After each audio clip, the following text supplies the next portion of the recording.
and then also on TikTok. Here we go. Okay, I'm live on both things.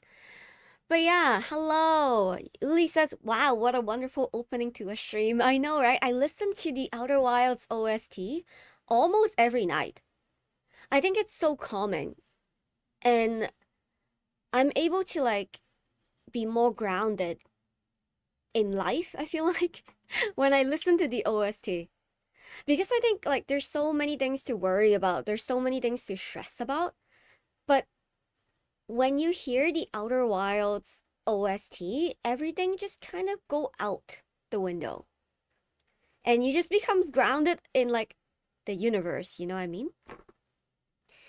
And congrats Uli for the 3 stream streak. Sheesh. And Wolf is on the 30 stream streak. That's crazy. Thanks for the support for the both of you. Wolf says, one of my character traits, I don't know if it's a flaw or not, it's I am competitive, so I gotta flex on you.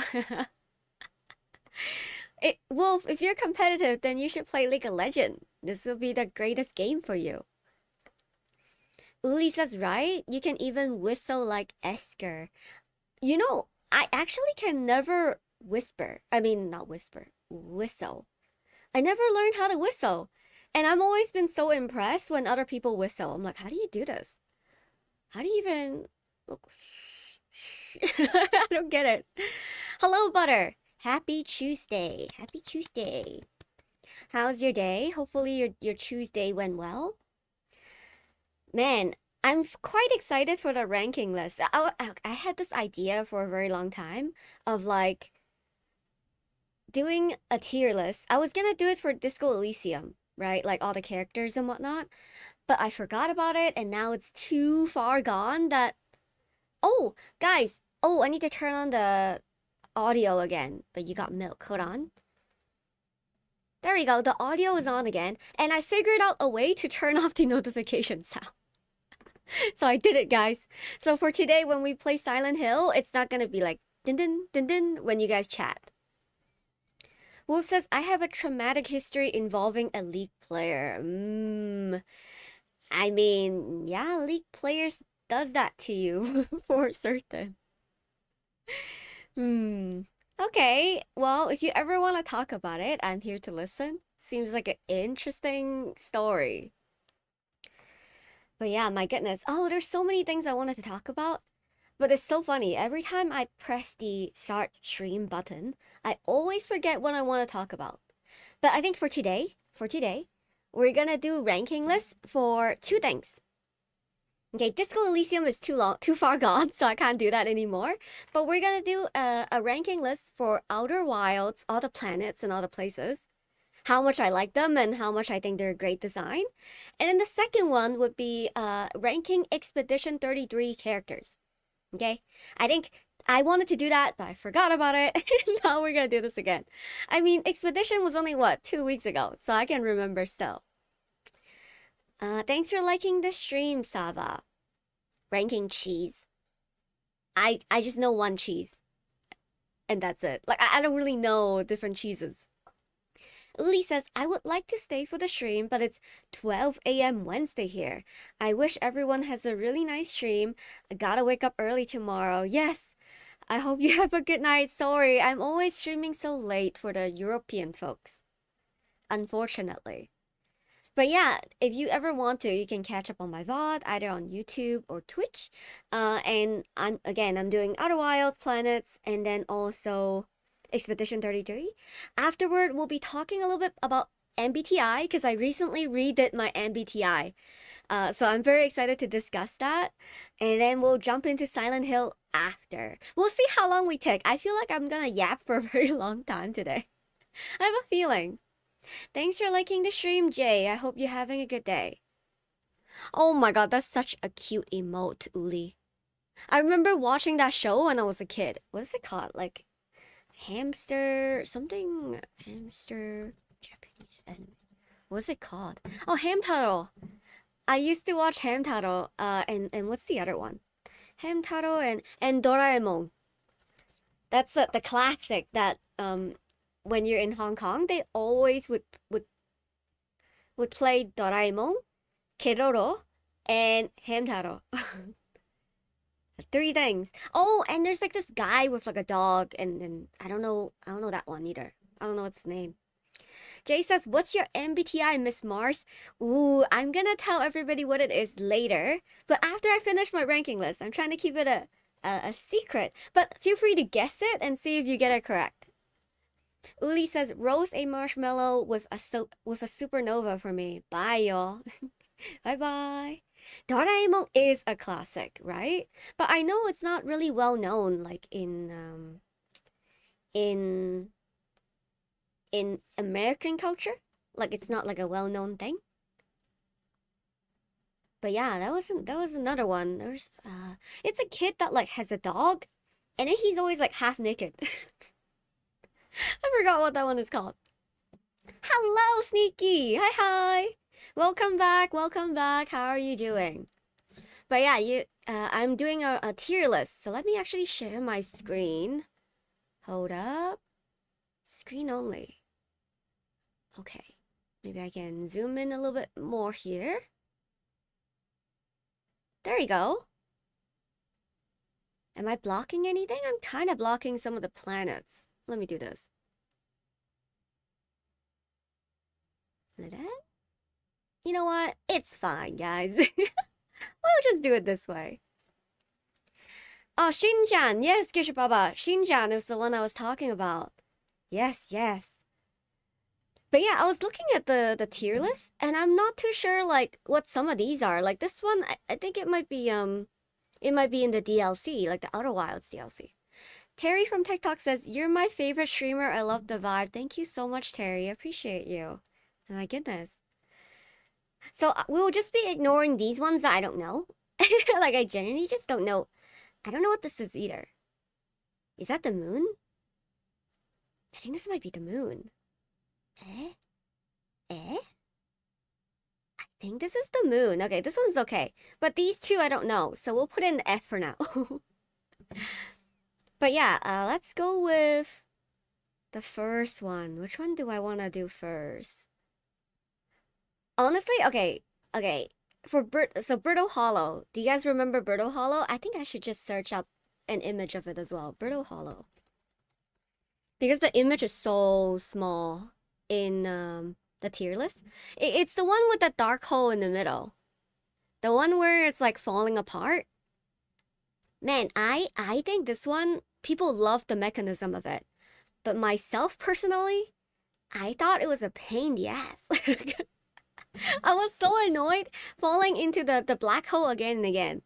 But I think it's pretty cool. Like the concept of the Birdo Hollow, the time duration, the change that occurs during the cycle itself, where like the hollow lantern comet kind of crumbles the planet. I think it's pretty cool. But because my personal opinion of how annoying it is, I think it's supposed to be an S tier, but for me it's an A tier. It just annoys too much of me. And I haven't even been to the observatory because I couldn't figure a way into the observatory. Terry says, "Are you picking up Phantom Blade Zero?" I don't think I've heard of that game before. What is it about, Terry? Jay says, "I'm here for the psych in her." Yeah?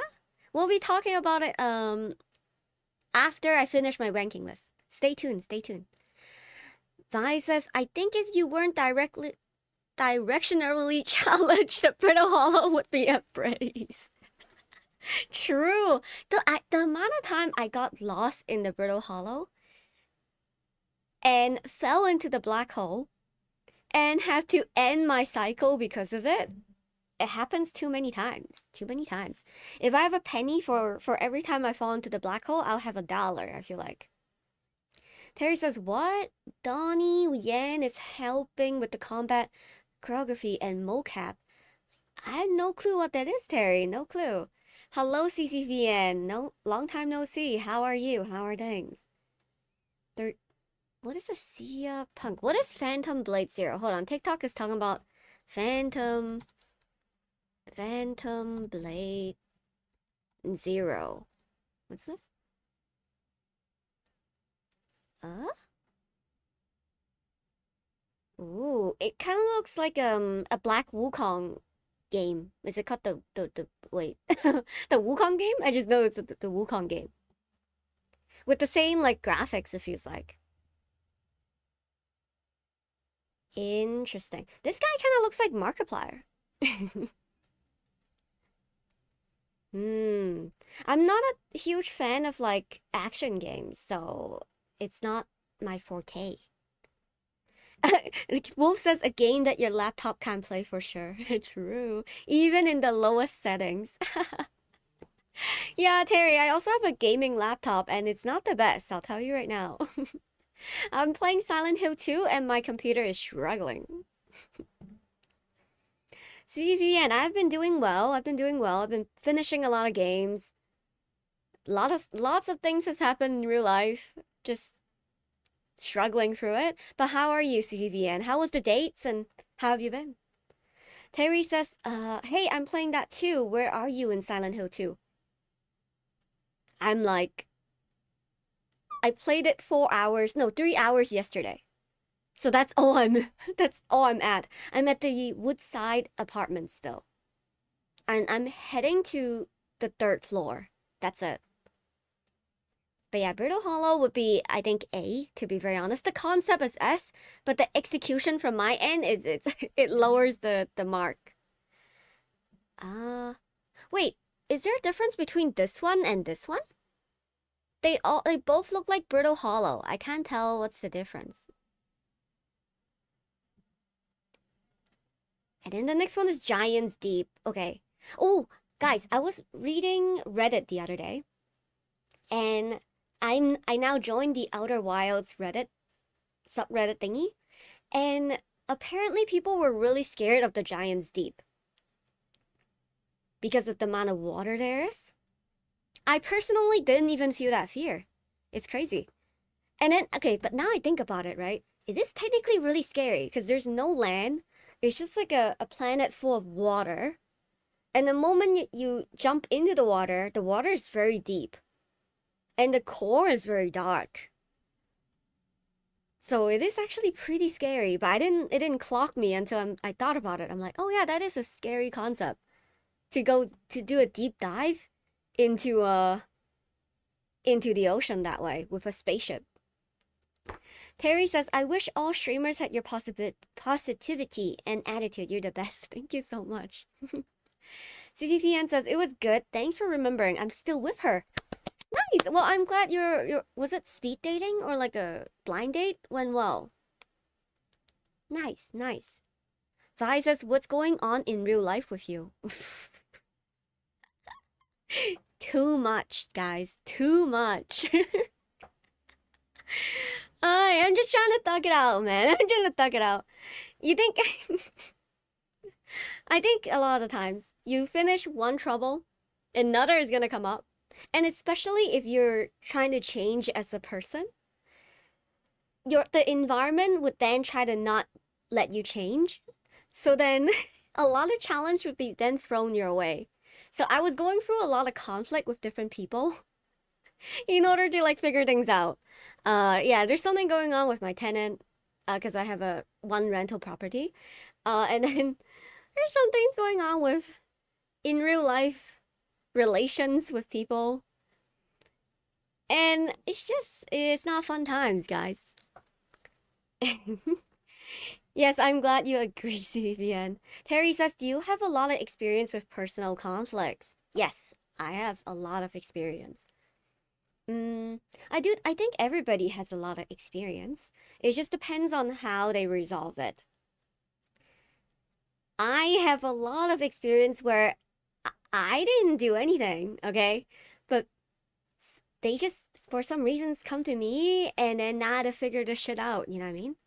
I'm just trying to have a peace of mind, but people just gotta come over and fuck with me. Do you tend to resolve your conflict positively? Can you define what positively means? Because I think your attitude being positive is very different than the result being positive. Because a lot of times, even if you have the most positive mindset, the other person doesn't want to work with you, then it's not going to end up positive anyways as an outcome. Like you cannot bridge the gap when the gap is like humongous. So I do think I tend to resolve my conflicts neutrally and positively, as in I know where I'm at and I know why I think the way I think. I'm willing to listen to you. But back in the days, my boundaries were kind of non-existent. But nowadays my boundaries is existent. Like I know what I like, I know what I don't like, and I also know that wait, I'm not wrong for thinking the way I think. So then this is just who I am in some sense. How do we gonna work with me and me working with you the best I could?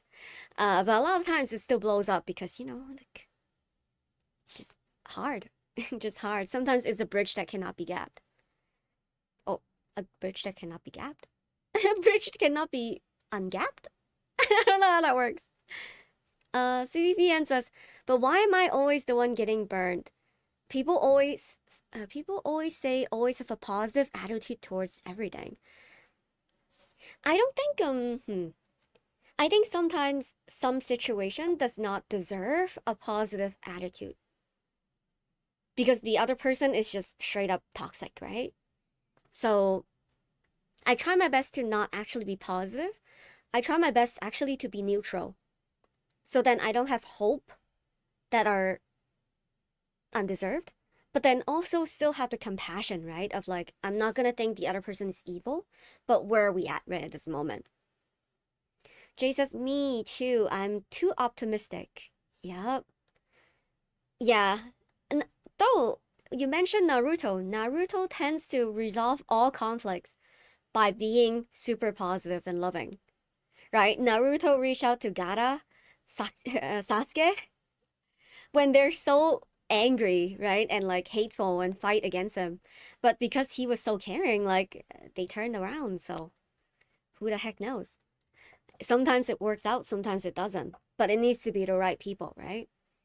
Vi says, dude, that sounds pretty shit, not gonna lie. Oh, guys, I'm in the middle of the ranking video, but let's just go off track. Because I'm really good at going off track. So, okay, how do I tell the story? Let me think about this.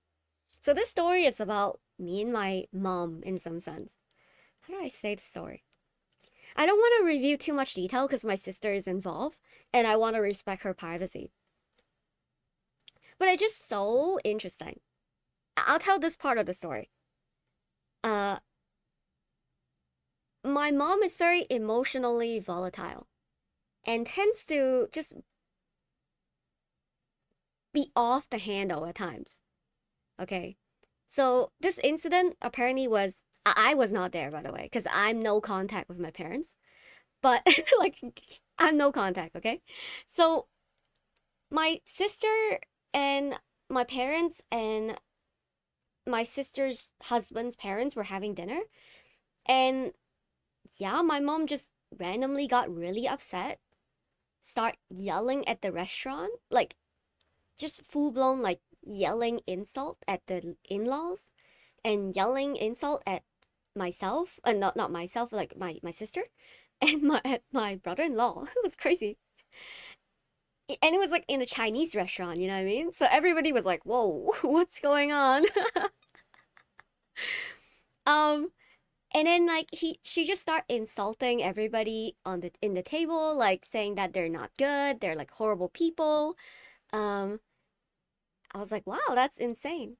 I can't, I just realized I can't tell you the full story because like there's some personal details of my sister. But I was like, whoa, that's crazy. But yeah, now that like other people were able to see, okay, because I was always framed as a villain for cutting off my parents. And that like, oh, Mars is just so cold-blooded, so impatient, someone that like, don't give people a second chance. And then now after this incident, everybody was like, I get it.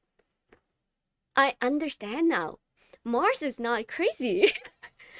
Maybe she is. I was like, yesterday night, I was on the phone with my sister. I was like, yes.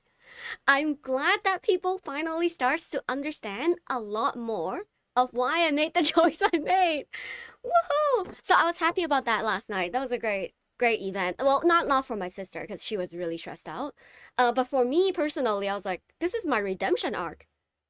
Like, because literally everyone in my family was like, "Yo, this is just how mom is. You know, you just need to cater to her and then please her, but like she's who she is." And then now everyone is like, never mind. She is kind of insane. Vindication. Yes, exactly, Terry. Jay says, "My God, me too. I'm seen as apathetic." Yes. It was a very awkward situation, CGVN. Very awkward. It was last night. This happened last night, Vi. Wolf says, "Can your mom book a session with you? Could use some life coaching." I think I can't have a straight conversation with this person. I genuinely, I can't. Like, she's okay. I have never had someone where I can't have a conversation with you. Like, I could say something, and then she would hear it differently, but not. I don't know if it's like unconsciously she's listening to it wrong because of her own narrative, but I also think she wants to listen to me wrong because then it would invalidate my point. I can say something that makes so much sense. You know, I can be like, "Hey, I think, you know, you asked me if I wanted this. Oh, you know what? Let me talk about this air conditioner story." Air conditioner story. Here we go. So I was in Hong Kong. Hong Kong is super hot, right? And I think the air conditioner was turned on in my bedroom. And my mom walked into the room, was like, "Oh, like, do you want to turn off your air conditioner?" I was like, "No." No, I'm okay. Like, I want to turn on, it's hot. I want to turn on the air conditioner. And then she was like, "Are you sure?" Because, like, breathing fresh air is better. And I'm like, no. Like, I just want to keep it on, you know? And then she's like, "Okay, suit yourself. It's not the best choice, but suit yourself." And then she left. I'm like, "Okay, whatever." So I went to sleep.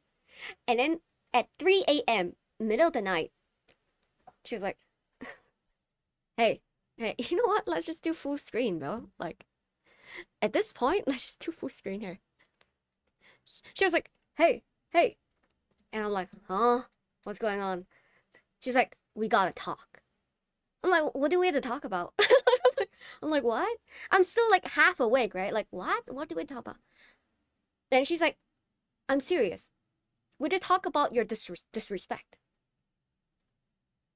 What? So then, I woke up, I got out of bed, and then we walked to the living room in the middle of the night. None of the lights were on. And then my dad was sitting like in a corner. Like, I can't see them because it's just like a dark figure. So there's like a dark figure at the couch, and then a dark figure at the other end of the couch. And then I was just sitting like in a chair or something. And then they were like, "Yeah, we gotta talk about like your disrespect. Because like you didn't want to turn off the air conditioner." And I'm like, "You asked me a question. Like, if you didn't want me to turn on, you can just let me know." And then she's like, "That doesn't matter. You're just very disrespectful as a person." I'm like, "What are we talking about here?" It's 3 a.m. I can't even see her face. She can't even see my face.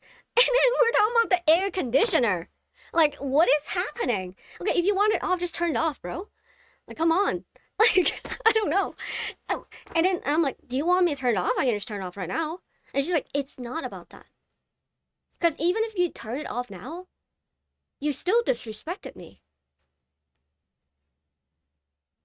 What?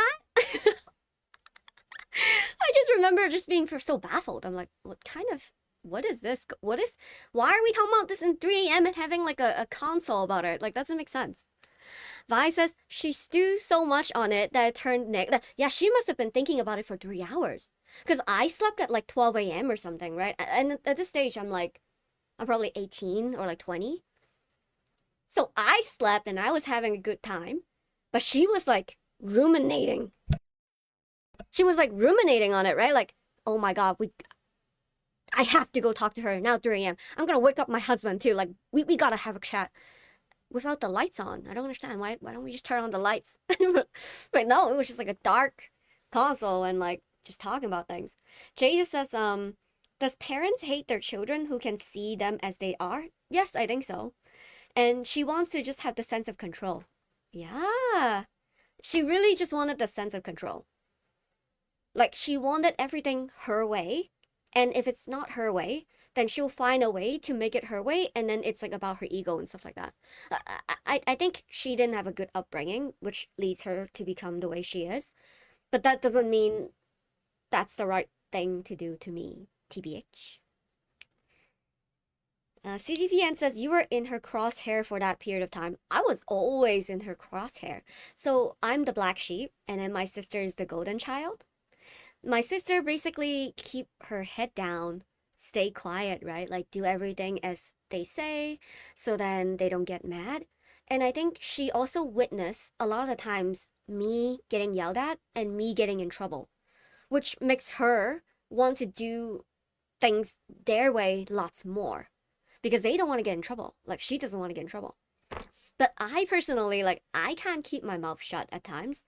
There's times I could, of course, because I'm like, okay, that would be unkind and I wouldn't want to do it. Like, I wouldn't want to say something. But there's times where I'm like, this doesn't make sense. Like, literally. You're claiming that I'm disrespectful. You're claiming that I'm rude. You're claiming that I'm not a good daughter. You're claiming that, like, I don't listen to instructions. Like, there's so many claims that you're making that is irrelevant to the situation. So then I just had to like clarify, like, this is not what happened. Like, you're wrong, like, in this regard. Your feeling is valid, but the way you went about it is invalid. Like, that's about it. But yeah, that was one of the stories. So I don't even know how we got to this point. We went from Outer Wilds ranking list to here. Anyways, let's go back to our ranking list. But yeah, that was an interesting story last night, and I'm glad people start to understand my perspective a little bit more. I'm very used to being misunderstood, like from my family, from her, from everybody. So I was chill about it, you know what I mean? I already accepted the fate that people are not gonna understand me that way. Not because they want to misunderstand me. It's just that their experience with their parents makes it hard for them to compute my reality. That was really well said from myself. That's crazy. But yeah, like that's kind of the perspective. Yeah. Now I'm like, wow, people are actually understanding. That's crazy. Jay says, you're a modest rebel, Mars. That's so cool. It's very hard to grow up in that kind of environment. It was very hard. You know, I was thinking about this the other day too. Sorry guys, we're going on a like full blown tangent today. Um, I was thinking, I had also one specific event with my mom that I remember very very clearly. So we were at I was probably around 5 or 6. We were at a Chinese dinner with my relatives. And I remember I was very playful and I was very outspoken that day, which is kind of rare because I'm rarely like a talkative person. But that day I was like, I'm a talkative person. So it's just like me, like being a streamer basically. I'm like entertaining the crowd. I'm like talking about things when I was 5 or 6. And I remember after the dinner, like we left the place and she was walking with my dad like in front of me, like a meter, 2 meters away. And then she said, who does she think she is? She thinks she's like paying for the whole dinner or something. Like, why was she so talkative and like why was she like thinking so highly of herself? And I generally think, like, I was thinking about this yesterday or like this morning. I'm like, oh, this is the core memory I have that really affected me in front of public speaking and group environment. Because I feel like if I'm in a group or if I'm speaking in front of like a lot of people, people are not gonna care about what I say, and I am being too much. Like I'm talking about things, thinking that I'm hot shit is basically like her implications. And I remember I wasn't really hurt by it, to be very honest. I remember like I'm very used to her bullshit. So at that point, even when I was 5 and 6, like I wasn't crying or anything because I know usual kids would cry. I remember thinking, ah, that's my mom. Like that was such an obvious response from my mom. Like I was like, oh, like that's yeah, like this is the person I've known for 5, 6 years. Like I'm not even disappointed. I'm just like, oh right, I forgot. Jay says you took the stage and outshine her. Your mom really needs a lot of understanding. Yeah. And I think that also creates such a negative experience I have with girls. Because I feel like a lot of girls would be like her. Which I do think some girls like have that sort of tendency too because of being competitive. But I think it really ruins like my confidence in front of groups. It ruins my confidence to stream, which is the reason why it took me so long to stream and even post videos. Because I feel like nobody wants to care and then I'm thinking so highly of myself. So then my my emotions are not regulated to perform, right? Vi says I bet they slighted her in some ways earlier in the dinner. Then she stewed on it for 15 minutes before yelling at them. Yep. Yeah, that's exactly what happened. There was a slight slight. I couldn't tell you what it is because it's kind of private, but that leads to a full-on explosion at the dinner table. Yeah, she was super competitive. Oh, yo. Okay, another story. Sorry, guys. Another story about her being competitive. When I was young, I was probably around like 7 or 8. I just decided one day I'm gonna tie a ponytail, okay, with this hairband, just a normal ponytail like this. And then she said, "Do you think you look good in that?" And then I remember saying, "Yeah, I think so." Not because I actually think so, but I was like, I think it's like okay, you know, I mean, it's like it's neutral. It's like it's hot. It's Hong Kong, bro. And then she's like, well, I don't think like that's a great idea, but you can do what you want. And I'm like, okay. And to be very honest, at this point, I have so much awareness already. Even when I'm like 5, I have so much awareness. I think that's what ticks her off too. Because I know it's a rage bait. I know she's saying like, you can do what you want. She actually wanted me to fold. But I didn't fold. I rolled with it. And I said, okay. And then she like didn't say anything, right? And then you already know. You know what? You already know when somebody's stewing on something. And then like 5 more minutes later, she's like, I don't even know why like you put your hair up like that. You know how people is gonna they're gonna think that you are like a janitor or something, right? Like a beggar on the street when you look like that. But you do you, man. If you want to be a beggar, go ahead. And I just didn't say anything. I'm like, what is she talking about? Like generally, what is going on with this person? It's so minor. And then she like handle is like off the rail, bro. Like that's crazy. Like why would you micromanage me in that manner? Yeah, I laugh about it. It's so funny. You know, so my friends, you know how like my friends and sometimes even like the stream people, they're like, why do you laugh about things? I'm like, because it's not a big deal. And then now, like at this point, I process my things enough that I'm like, yeah, it's not a big deal. But I remember at the time, I'm like, what is actually going on? It's just so ridiculous that I just can't help but laugh at it. So minor, so minor. Wolf says, I think highly of you as well. So if you're wrong, we're wrong together. Hell yeah. Laughing in disbelief is the thing as well. In life, I tend to laugh a lot at a lot of unfortunate things because I generally laugh in disbelief. I just can't believe certain things like this is happening. Is she Gemini or Aquarius? She's Scorpio. Okay. Enough said. She's Scorpio. CCPN says, but I have a lot of respect for you as well. Thank you, thank you. Yeah, it was a interesting living environment for sure. I don't know how we got to this point. And yeah, and then she's slightly narcissistic, right? So that also means like her relatives, her siblings and whatnot, all listen to her.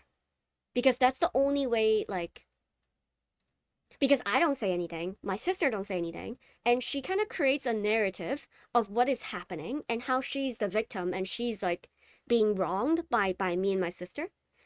So then I remember feeling like my whole environment, like the world, because that was the world, right, for a kid. The world was telling me I was wrong and I'm being ungrateful. I'm talking back and I should be more respectful to them. When I remember, like, internally, I was like, this makes no sense. This genuinely makes no sense. There's no way my mom called me a beggar and I'm wrong. Like, what?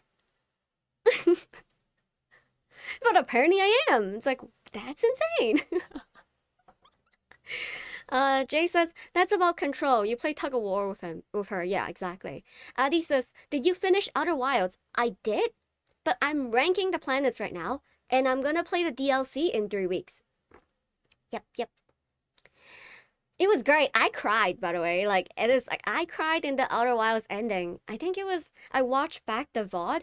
Something about, I think, Chert said something that made me cry. I was like, oh, it's so sweet. Wanting to get back the gang for the one last time. Vi says, she just want you to be her dog and that shit's balls, dude. Yeah. Like, I get, and it's so funny. Because a lot of people, when I talk about my mom this way, they would be like, well, you just need to be more understanding. Like, maybe she went through a lot of pain, which I think so too. Like, she probably went through a lot of pain, which is why she became the way she became. Do you think I don't know that? Like, I know that to the full extent.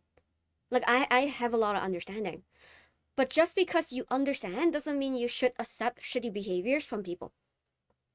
I have empathy for what she went through, but that doesn't mean I should rob my empathy for myself in order to endure what treatment this person is giving to me.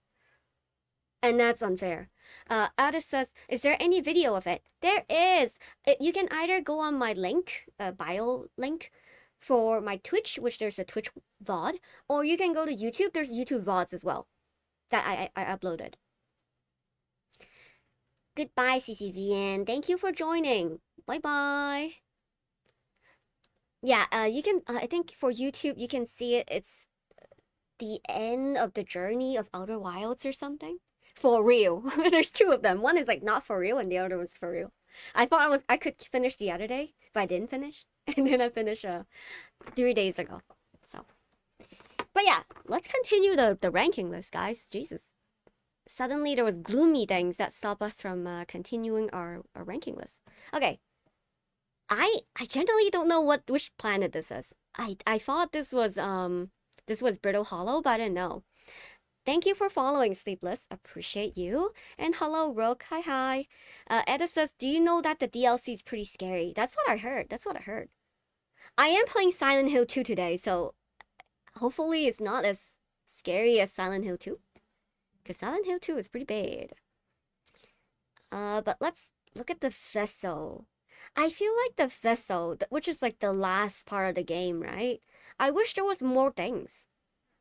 I feel like it was kind of empty. I like the thing where you can input the code in order for you to activate the ship. But other than that, I wish the ship was kind of small. The vessel is kind of small for so many nomads to be living on it. Thank you for the follow, Elixir. And Rook says, how many likes to unlock your phone number? 5 million, bro. I don't think I will give up my number for anything. I don't want to get DDoS, bro. I give up. Fair, bro, fair. Noah says, what's up? What I miss? I was trying to start my ranking list, but when we went on a tangent about my mom and some other traumatic events in my life, so so if you want to rewatch it, Nos, you feel free to do that. Yeah, there was a lot of horror stories, bro. You good now? Yeah, I'm good. I'm good in general, to be honest. I was talking to my brother-in-law yesterday, and he was like, "Oh no," my sister was like, "Oh, I don't want to give you PTSD." I'm like, "I don't have PTSD, bro. I'm good." I was having a call with my brother. Hope your call with your brother went well.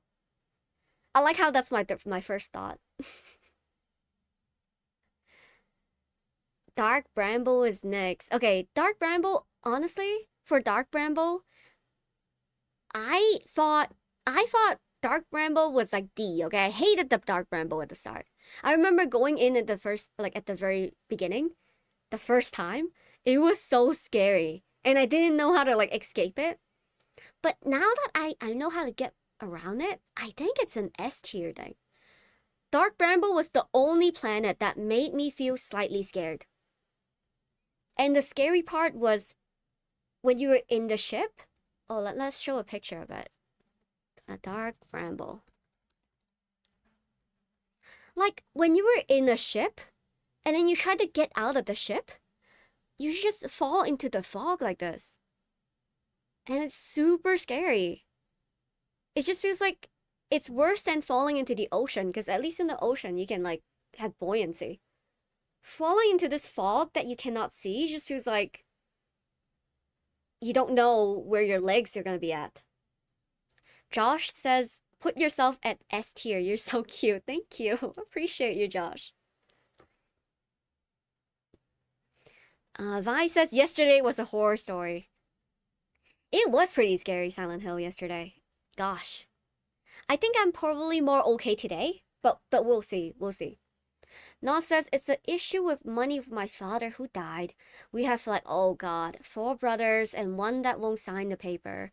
So the other people won't get the money, and we all need the money because none of us are rich. God. Estate after passing away, like of a relative, so tough. It's such an annoying thing to happen in people's lives. Noah says, I'm the more closer brother of that one, so I have to talk to him and discover why he won't do it. Gosh. Family fighting about money, right? Even though one person already passed away. That sounds really rough, Nos. I hope that conversation goes well with the closer brother. Thanks for the follow, John. Appreciate you. Jeez. Hopefully that day won't come with myself. Like, I don't think it will. Like, me and my siblings, me and my sister is pretty close. But we do have a half sister, so never know. Never know. But yeah, Dark Bramble is S tier, in my opinion. In terms of design, in terms of the mystery within it, where you have to figure out like what connects with what, like all of them is like wormholes. And I don't know, like the fishes, the fear that you experience, all of that feels magical. So Dark Bramble, I know people usually put it down to F. It's an S for me.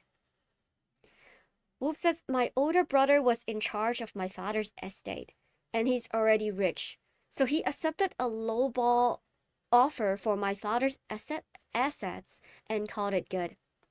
Yeah. But sometimes, even if the person is rich, they just don't want to resolve it peacefully and accept lowball options. So I'm glad that you guys are able to resolve this like peacefully. Noah says, like, I don't care about the money, but I don't want to break relationship and end all worse. Yeah. Yeah, I know what you mean. So speak with someone broken emotionally is hard as fuck. Yeah. I hope he's a little bit understanding once you talk to him. Wolf says, I mean, he sold it cheap, so we will all get less money anyways. Yeah. These things sucks. I wish these things can be resolved much more peacefully than it is, to be honest. God. I hope that day won't come for me, but I know it will. Vi says, I think try to be there for your brother and the money second, Nas. True. But I think, probably for the other brothers, the money is kind of first, you know what I mean? And also them feeling upset about the brother. I think we need to get an understanding of what's going on with the brother. And does he feel like he's being cheaped out of the inheritance?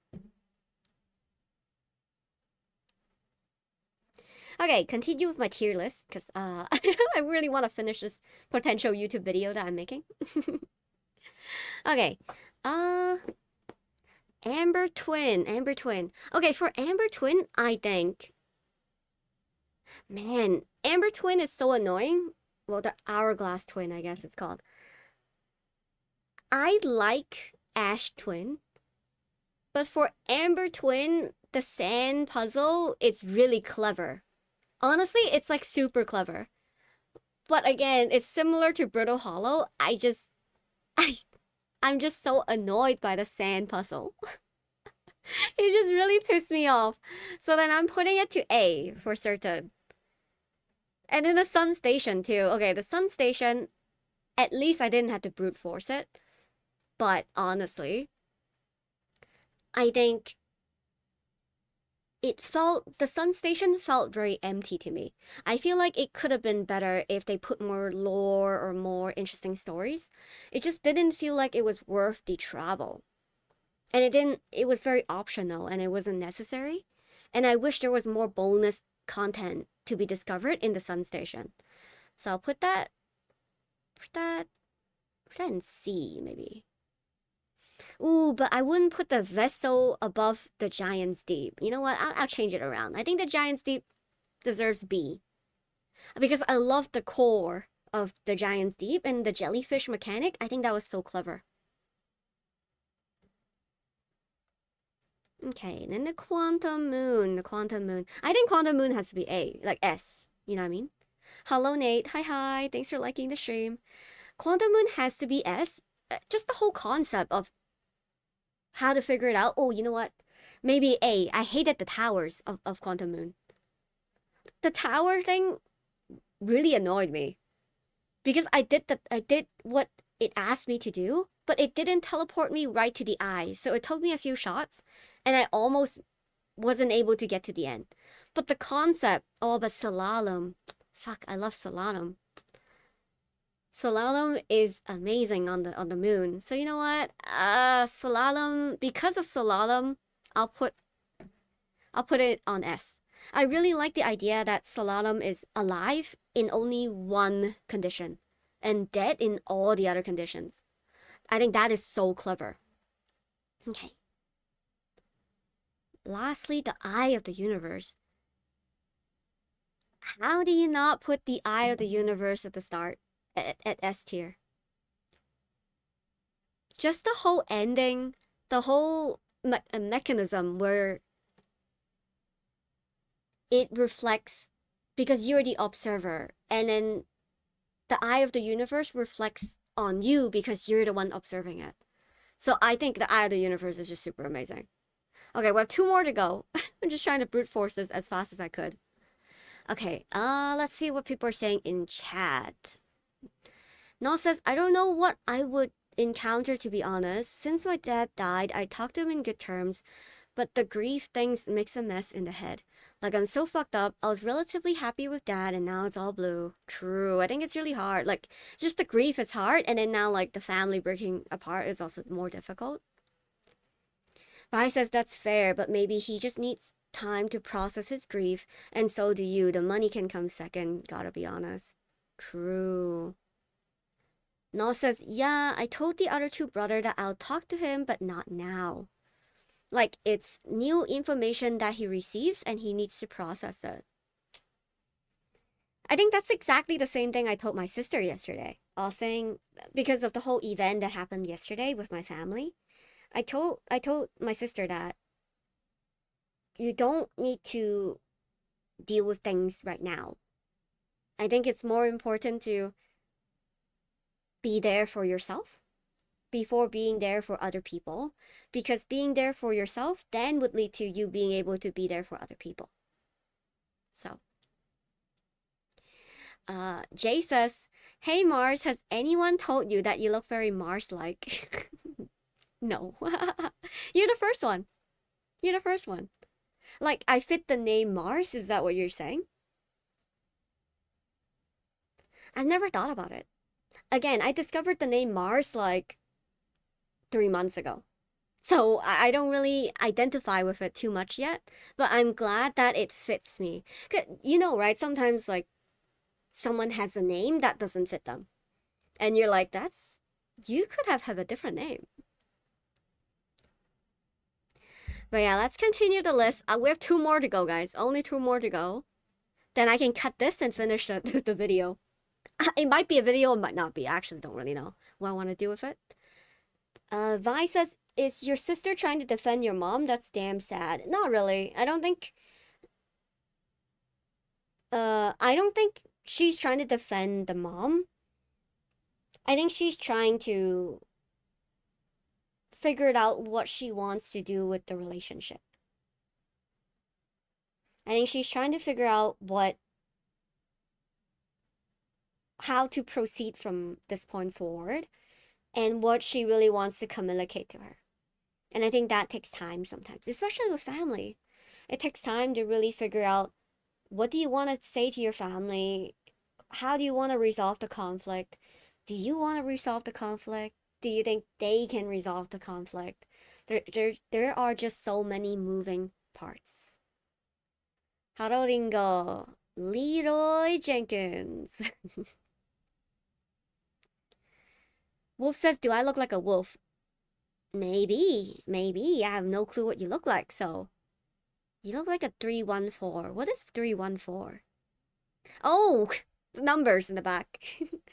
Is it March 14? Is that why you do 314 at the end of your name? But yeah, how are you, Ringo? I'm currently doing my my tier list for Outer Wilds planets. I don't know if you ever play Outer Wilds. It's Pi. Yeah, that makes sense, Wolf. Vi says, "Oh, that would have been a big blown up. Damn." Yeah, it's like after an argument, right? So my sister is trying to figure out how she wants to address the situation after the argument itself. But yeah, Interloper. You know, Interloper is actually not bad. I actually like Interloper quite a bit. I love the mechanism where you can only go inside after the sun melts the ice.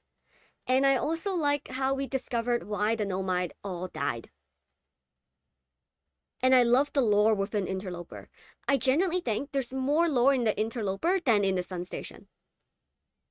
So I'll put it in A. I think Interloper is an A. And Addo Rock, man, Addo Rock, I feel like there's not much on Addo Rock. It was a tutorial planet, basically. But Esker is on there, and Esker does the whistling part of the song. So I'll put it like C tier. I would put it in D without Esker, but with Esker, I'll put it to C. So that would be my tier list. Let's see if I want to rearrange anything. I think Dark Bramble has to be the number 1, just because of the enemy, the vibes, the atmosphere of it has to be S. And then Quantum Moon because of Solanum, like Solanum just made it so good.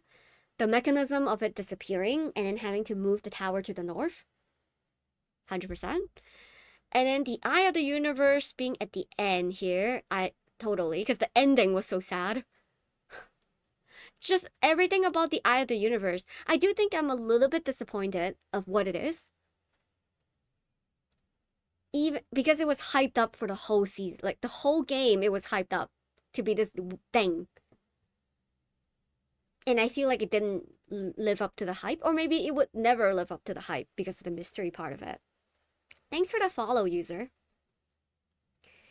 And then Brittle Hollow, because I hate falling into the black hole again and again. Hourglass Twin, because I hated the sand tussle. Yeah. Interloper. You know what? Interloper can be a little bit higher. I actually like Interloper. Even though I hated the ghost matter inside, I think the Interloper was great design. And then Giant's Deep was great. Giant's Deep was okay. I think the rest seems about right. I think this needs to go a little bit lower. The Sun Station needs to go a little bit lower, given what it is. That's about it. That's the tier list of the planet. For now. Hello, Nas. And then hello, Dead. Hi. How's it going, Dead? I'm currently ranking the planets from Outer Wilds. And this is my ranking currently. And now I'm gonna rank characters from Expedition 33. So that's what we're doing for the next maybe 15 minutes. It should be 15 minutes, but it could be 30 minutes depending on how much I yap about random shit. And I feel like I will yap about random things when it comes to Expedition 33 for sure. That says currently banging my head against the keyboard. I'm still at my job. Oh. It's already 5 p.m. Or maybe even later depending on your time zone. Vi says, this video is going to be good and not veering into completely different direction at random times at all. I'll do some editing. I was very conscious of it. I'm like, I'm just gonna do some editing so then it doesn't seem too out of place. Ranking for disco characters. And put the races in S tier. No, I don't remember much of Disco Elysium, so I think it would be unfair for me to do a ranking. But maybe next time when we actually finish the ultra liberal route, then I can do a ranking video. I'm excited though. I'm excited for ranking. What is it called? I'm excited to rank Detroit Become Human characters. That'll be fun. I want to do it directly after the ending, so then it's fresh in my memory. That says, yeah, 30 more minutes, then I can go home, figuratively, since I work from home.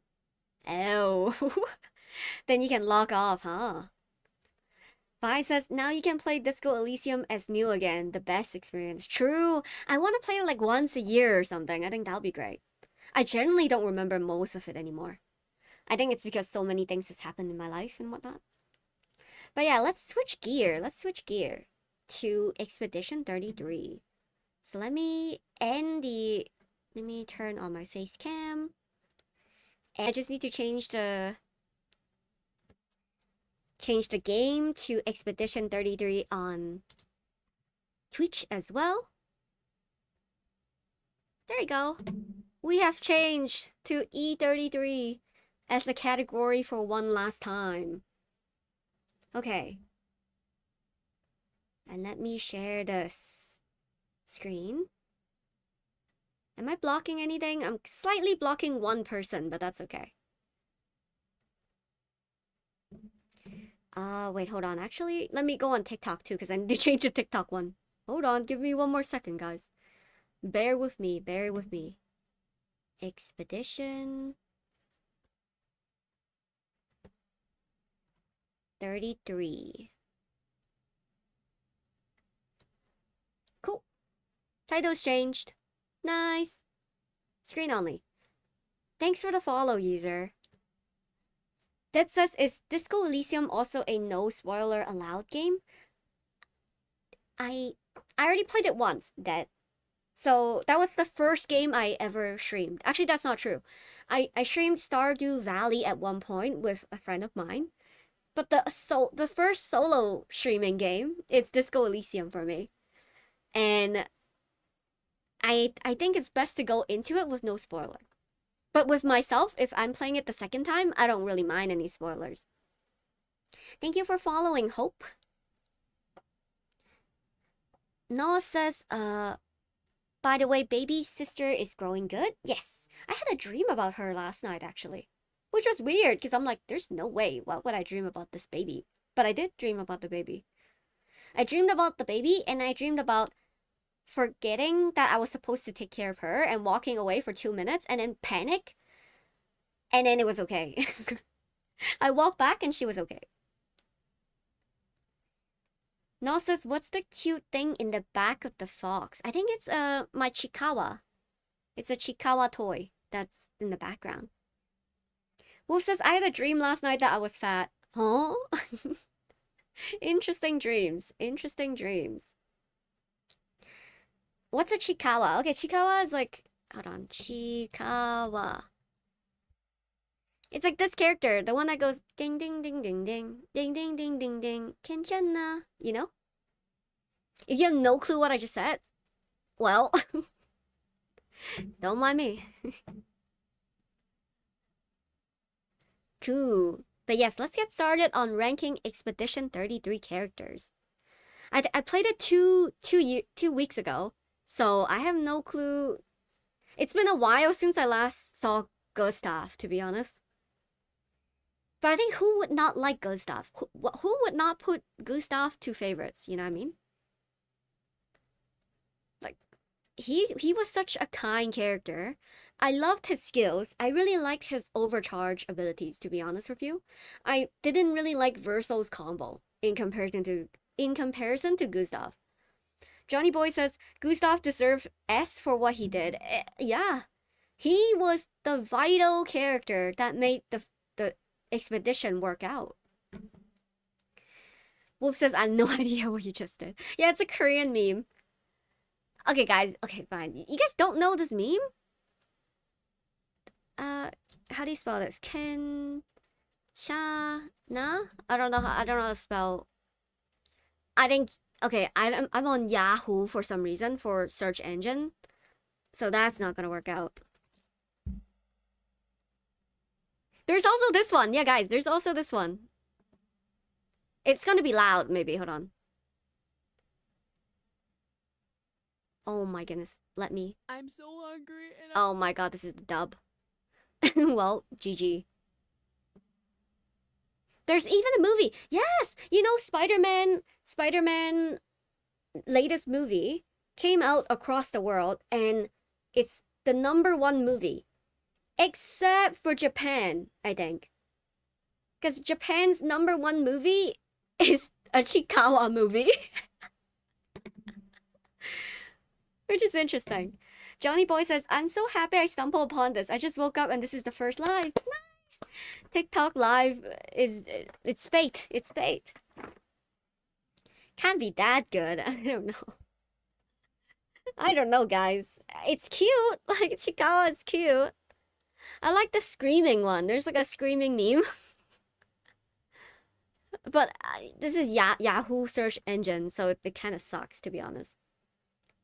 Okay, onward, continuing from Gustav. Okay, we have Mael. Mael. Mael. I don't know, guys. Okay. Mael is cool. I like her character. Yeah, right, Johnny Boy? It's like, she... I think in comparison to the other characters, it feels like her character depth isn't really there. Like, her character is very... I mean, she's a kid. I think that plays a huge part to this. But I don't know. I think she's a little bit overrated. Gish Baba says there's a before and after Act 2. Ooh, that is also true. I think for me personally though, Mael before Act 1. No, sorry, Mael before Act 2 and after Act 2 feels very similar to me. Like, she's still the same person. You know what I mean? I wouldn't say favorite. Like, she's definitely not my favorite. Even though, guys, I went with her ending. Okay, for those who don't know, I would still say she's kind of mad. She's kind of mad. Don't at me, but she's a little bit mad to me. I think other characters have so much more depth and thoughts and feelings in comparison to her. I love her voice actor. Hello, Tark. We're doing good. We're doing good. I just finished a ranking list for Outer Wilds Planet. Unfortunately, you missed it. I can show you really quickly. This is the ranking list at the end that I did. Dark Rambo was #1, and then Outer Rock is at the end. But feel free to go back to the VOD and watch what I said about these things. But I yapped a lot though, like in between. So you would have to endure that in order to get through the whole experience.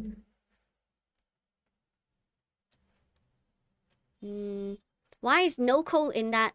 Not in this. Oh no, Noko is here. Oh wait, you're talking about no, the actual Noko.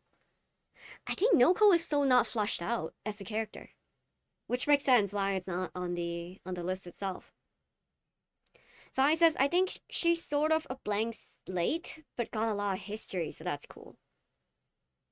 I don't know, guys. I don't know. Dark House, Dark Rambo #1, evil, scary planet.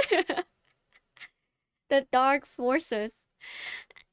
You gotta watch back to hear my explanation. Yeah, her period is okay. Okay, she's at the start of meh to me, okay? Lune, guys, enough said.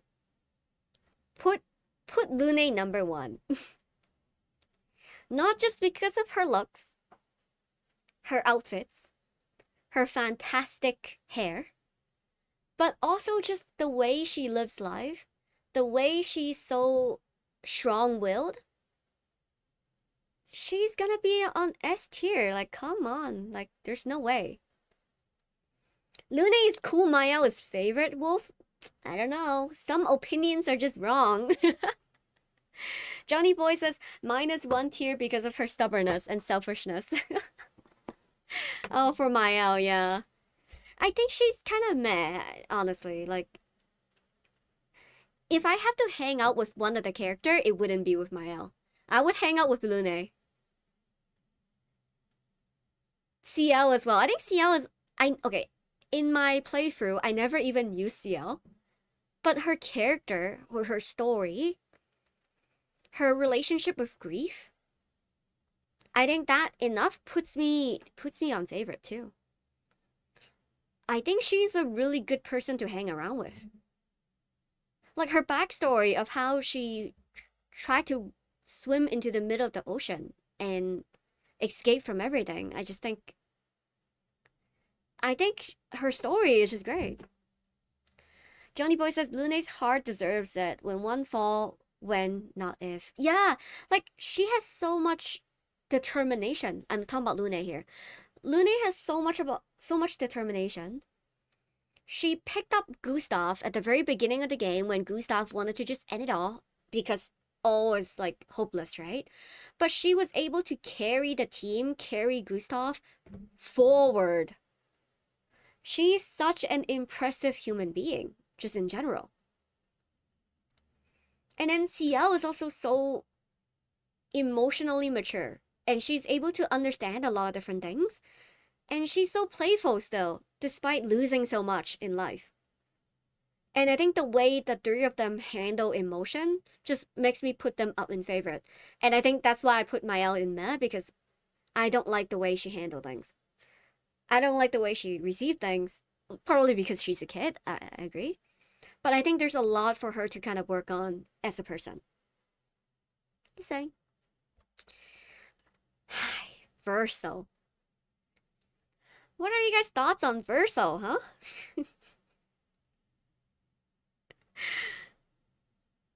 Personally, I like Verso less than Mael. Like, he's close to the ew territory for me. Or at the end of meh. Like at the end of meh, I think ew is a little bit too much. To me, I'm like, I understand you have a lot of things you want to do and accomplish in life, but you lied so much about everything. It's Timu Gustav, like literally. Gustav is superior in every single way. And I just disagree with the sentiment of Verso. Just how he lives, I disagree with it. I know that was the only way for him to get his way across, but I just disagree. I just disagree. Okay, SK is like #1 for sure, right guys? Like hands down, SK is #1. SK is so wise. SK understands everything. SK understands why people make the choice they made. He handled his grief in his own way. And I just think he's a great person. He's so wise and enlightened and out of the world, you know? delivered one of the best quote with just we and wo. True. Is that him or OSK? I think that's him. OSK is a different color. The color scheme is a little bit brighter for OSK. OSK was pretty cool too. I would say OSK is like here. I think Monoko is cool. Monoko is cool. I like that he's prideful about things, and he's a little bit shy about things, and he just likes fighting. And he's also very understanding. He's a man of few words, and I really like that too. So I'll put him here. But I think that the emotional maturity of like these crew is a lot better. Noel says Monoko doesn't reach favorite because of the fetish at the feet. That made him even better. I think Sophie, I don't really know much about her. But I do think Sophie is a very... Like, she seems like a cool person. Sophie feels like she's accepting of what needs to happen. And she has a lot of peace with it, even though she grieves a lot about it. She's different from Gustav, who wants to fight against the system. She's very accepting of her limits and what's within, and that she has no control what's outside of her limits. So I personally really like her too. And I'll actually put her a little bit higher than Monoko. Oh man, Renard. Okay, so this is the painting Renard, right? Yeah, this is the painting Renard. And then this is the actual Renard. It's funny because I actually like the painting Renard a little bit better than the actual Renard. I think the actual Renard is hypocritical and conflicted. While the oh sorry, not I reversed it. The actual Renard is hypocritical and conflicted internally. While the actual Renard...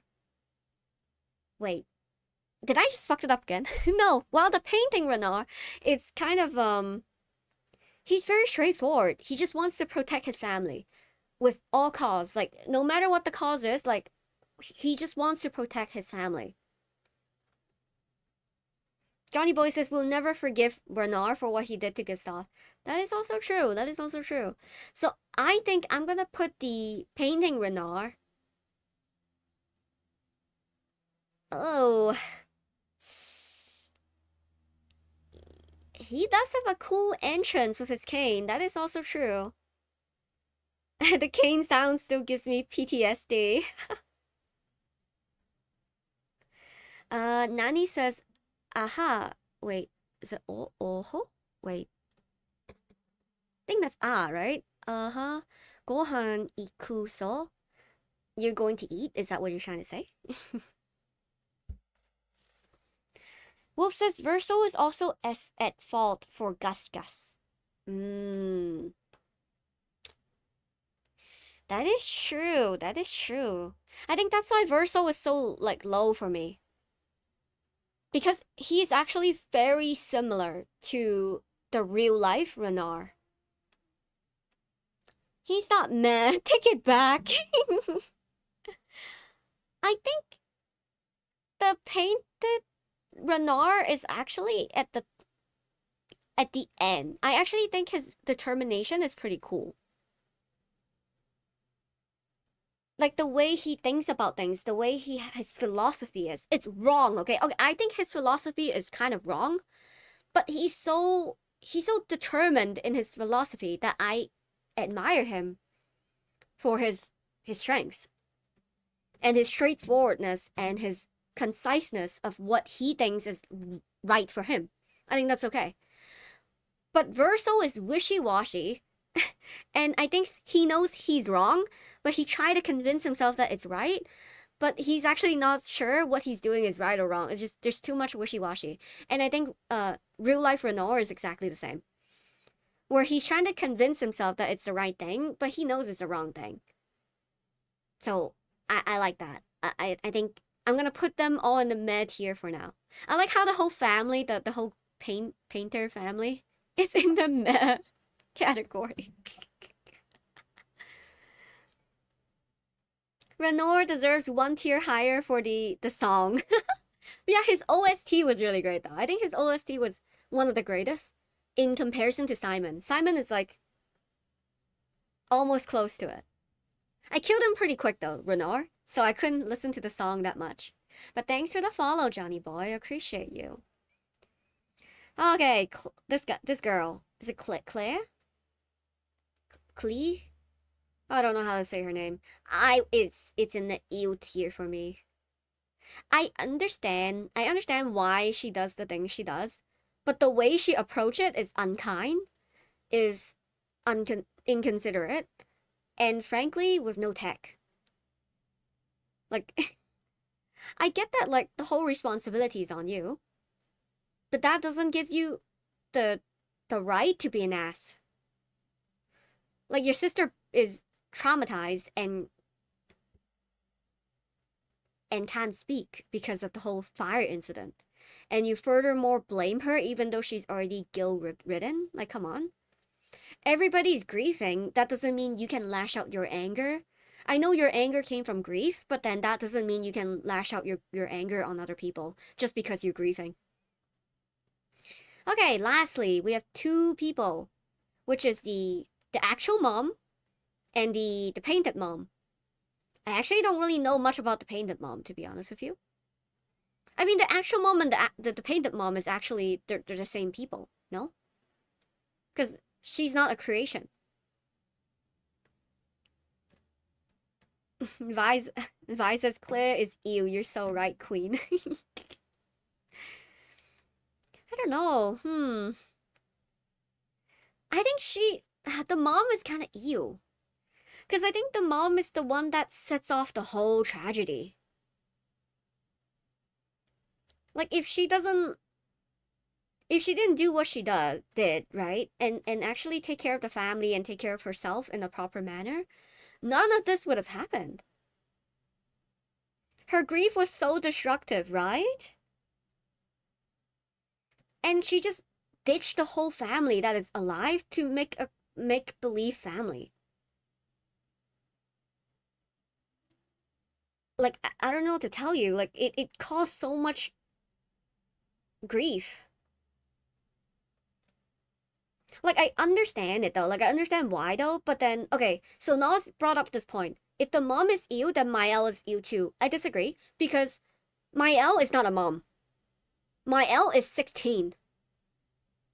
Like, if you are a mom, you have a responsibility to take care of your daughter who was burned half alive, and then also your other daughter who is carrying the whole household on her shoulder, and then your partner as well who is going through all this by themselves. Those are two different responsibilities. Good point. Can't really understand a mother's grief if you're not one. I also agree, but then the mother's responsibility is you still have responsibility. That's the problem. Mael doesn't really have that responsibility. Mael owes nobody anything. And I think that makes a difference between her choice and Eileen's choice. Mom is childish as Mael. Agree? Yeah, I agree. I agree. I agree. I think she could have done, like, Mael specifically could have done a little bit more things. Like, let Verso go? So Verso is not forever trapped in the painting. But if you want to just go off and do your own thing, that's okay. Yeah, Mael owns Verso arrest. And Mael could have just, again, take a weekend off, right? Oh, let me go to the painting for a weekend. But she decided to not do that at all. She decided to be like one or the other. Though, I also think for Mael, her situation is a lot different because her family sucks. Her family is not supportive at all. Her sister actively hates her. Her mom actively, like, passively hates her, right underneath the surface. She blames her for Verso's death. So Mael has zero supportive family. Plus, she became disabled after the fire incident.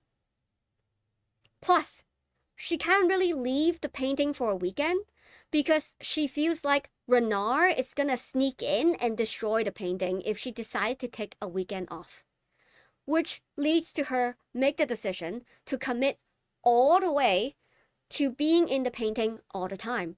So if the family is more supportive, if the sister doesn't hate her, if the mom is more supportive and actually understand that it's not her fault, if Renard doesn't threaten to destroy the painting, I think this whole thing would turn out so much differently.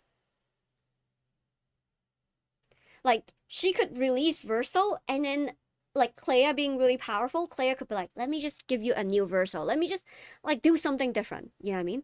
But she has no supportive family. And her family is actively working against her. Which makes sense why she actually, now that I really think about it, she became full-time in the painting because she has no other choice. Like, there's no other choice other than that.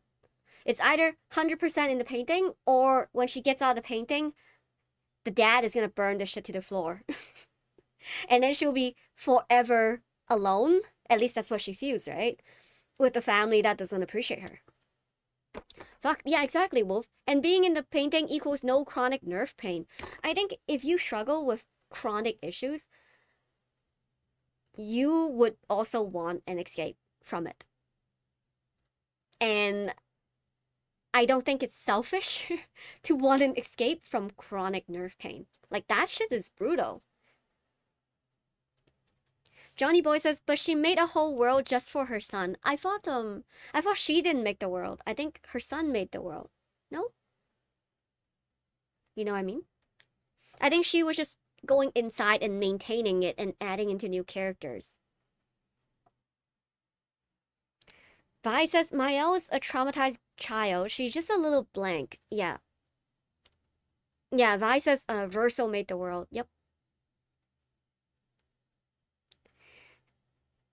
I think, I don't know if she's crazy, Nos, but I think she doesn't know what to do. Like, there's not much options for her left. And she wasn't like the greatest painter either, right? Like, other people were better. Like, the other sibling is better. The mom is better. Renard is kind of upset. She's better than Renard. But Clea can always come in and do something. You know what I mean? It's just there's so much factor to this. But that's my list for the family, right? Or for the game. I think SK is number 1, for sure. Lune number 2, unfortunately. To be honest, this is very exchangeable. Gustav, R.I.P. in the loving memory of Gustav. And then CL, because of her story with grief. I love her. It was so vulnerable for her to tell Verso about swimming in the middle of the ocean and just keep going forward, trying to escape her own pain. Yeah, I think the rest is the valid. That's my list.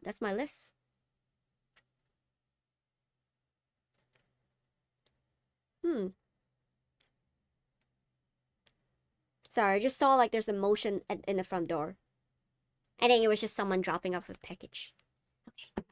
No says, I love CL's acceptance at the end of the game. Yes, I agree too. CL is just very like emotionally sound, and I love her for that. Despite what she went through, she regulates her feelings really well. She thinks through things really well, and she found peace in some manner. CL could have talked to the mom about it like a therapist. True. But I do think this whole painter family, they are all so drunk on power. And I think a lot of the times, people who are drunk on power and so used to power try to resolve everything with power. God issues, legit God issues, right? Like, they're like, why can't I resolve this way? Like, you wouldn't understand. Like, you just a creation, right? Like, I can like change you. I can do whatever to you, you know? So I think there's a lot of that kind of mentality within the painter family, which makes me feel like they're more ew as well. Like, that's why all the painter family is on the bottom half of the tier instead of the top half. I just don't think the way they live life is what I agree to. So then all of them are in the bottom half of the page. It reminds me of who said this. I think in ReZero, the recent season in ReZero, Subaru said one thing. It's not a spoiler. It says if you're used to killing, like murdering people as like a way to solve issues, then when you come when it comes time to like solve issues again with people, you'll just rely solely on murdering people again and again, because you just have no like other way of resolving problems because you're so used to it. Wolf says when your only tool is a hammer, all problem begins to look like nails. Yeah, you just do the same thing again and again. No asks, what's the list for? This is a ranking for Expedition 33 characters. Jay says people in power will do everything to keep themselves in power. Yep, and justify, right, why their lives are like that, and why this is the right way. And that also showcase, right, in their ability to communicate with each other. Because in the game, they legit talk for like 2-3 sentences, and they start just picking up the knife and pointing it to their family member. Yo, the conversation was less than 5 minutes, and the first thing you do is like this. And then you start fighting, and then you lose, and then the thing is settled, kind of. So it's just not, it's not, like, you guys are not communicating. You guys are just trying to beat each other, so then you're right, and then you get your way. And I think this way of, like, living life isn't right. Subaru like the car? No, Subaru like Natsuki Subaru from ReZero. Not says, I'm used to the message sound. Yeah, I turned it off. I figured it out. So now, like, the other animation would work. It's just not the sound alert anymore from chat. I still read chat pretty actively, so not an issue. But yeah, this is my Expedition 33 list. And this is my Outer Wilds list. I'm excited to add like these ones from the DLC. But that would be in a few weeks. We'll revisit this list again another time. That says I drive a Subaru, they're great. Ooh, I drive a Mazda. Wolf says, not an issue now. I will worry about it in game. Is Subaru really slow? I don't even know. But yeah, oh, another thing I want to talk about with you guys. Thanks for sharing the live, Chris. I appreciate you. I want to talk about MBTI. So the other day, I did my MBTI, right? Personality test. Oh, it's bright. Ugh. Is it this one? No, it's not this one. Oh, there's so many copies of these kind of websites. Where is the... Is it 16 personality one? I'm trying to find the most popular one. I think it's this one. Yee, this one, guys. This one. Oh! Sorry, 39! You got scammed. Wait, why doesn't it work? Wait, hold on, guys. Did I turn off the... Oh! I forgot to turn on the... Sorry. Sorry, I forgot to turn on the, the sound. Oopsies, my bad. I don't even think I can refund you the channel points. Sorry. I'll treat you to a bubble tea another day, okay? We're going to a specific place. I'll buy you that drink again. Sorry, friend.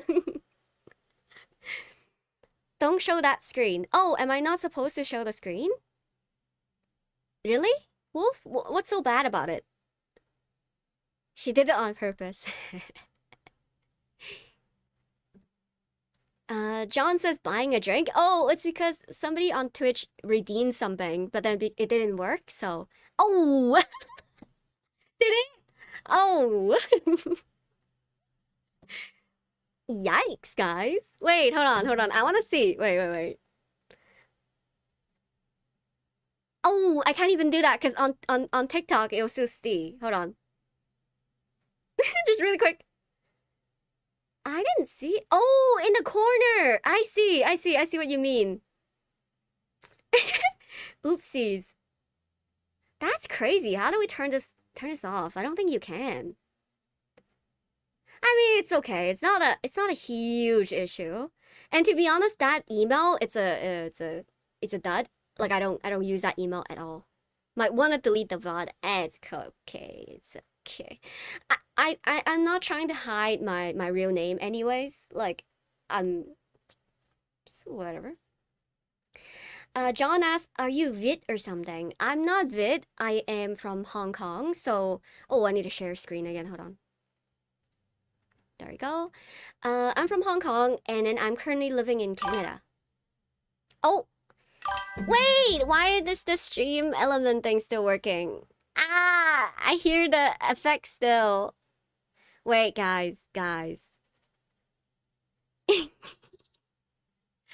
You know what? I'll turn off. Okay, I'll turn off the sound effect when we play Silent Hill. Okay, we'll try. Hi. Nas says, "I know your name just because of the other streamer, Lomo." Yeah. Wolf says, "This is how you get stalkers in your home." I think just knowing my name, it's not my legal name either. You know what I mean? Like, I'm not gonna say my name for real, but like, you know, it's a name. It's a name. Anyways, let's get started on the MBTI thing. So the other day, I took it again. And when I was in high school, okay, it was, you know what, guys? What do you think I am? Why don't we do this first? What do you think I am? Any thoughts? But yeah, when I was young, I was a logician in high school. It still doesn't work. Oh shit, guys. Hold on, friends. Hold on, friends. Now I owe two people a drink. Fuck. I don't think it worked, right, guys? I didn't hear anything.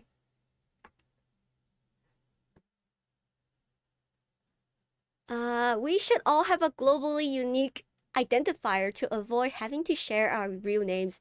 I think that's like your passport identification number or something. Is your legal name a Chinese name? Yes, Wolf. My legal name is a Chinese name, so it's like it's not actually what it is. I'm a scammer. No, guys, stop redeeming it. I'll try to fix it. It was working the other day though. I don't know. You're an analyst for sure. What does that mean? Analyst. Who's the analyst? Oh wait, I should change my category, guys. Hold on. Right now I'm still in the Expedition 33 category. Let's go to just chatting. There you go. We're just chatting.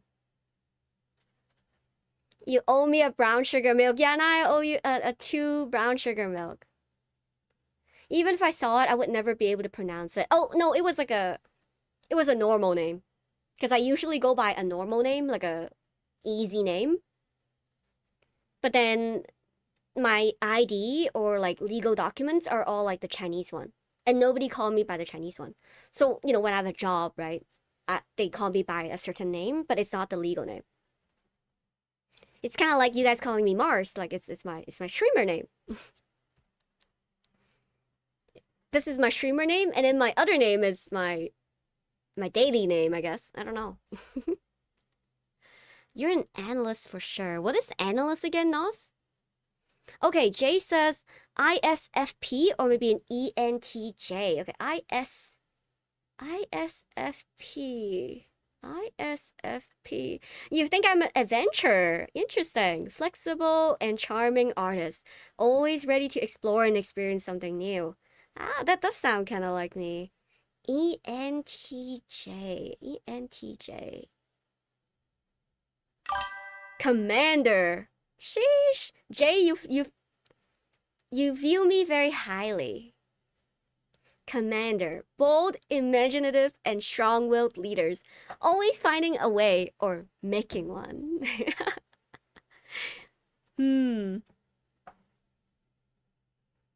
That is INTP. INTP. Oh, you were me. So in high school, I was a logician. INTJ. Nos, were you an INTJ? INTJ. Architect? Oh, we have so many logician here. I was a mediator. Oh, Gishbaba. I used to be an INTP. I got better. What does that mean, you got better? INFP. Wait. Wolf, you're INFP, huh? Wait, guys, so that means we have 3 or 4 INTP, and then we had a few INFP as well in the chat. That's so interesting. Okay, so I'll review it. Okay, so 2 years ago, we're talking about 2, 3 years ago. I was an advocate, okay? I was an advocate 2, 3 years ago. Quiet and mystical, yet very inspiring and tireless idealist. And then yesterday, when I took the test again.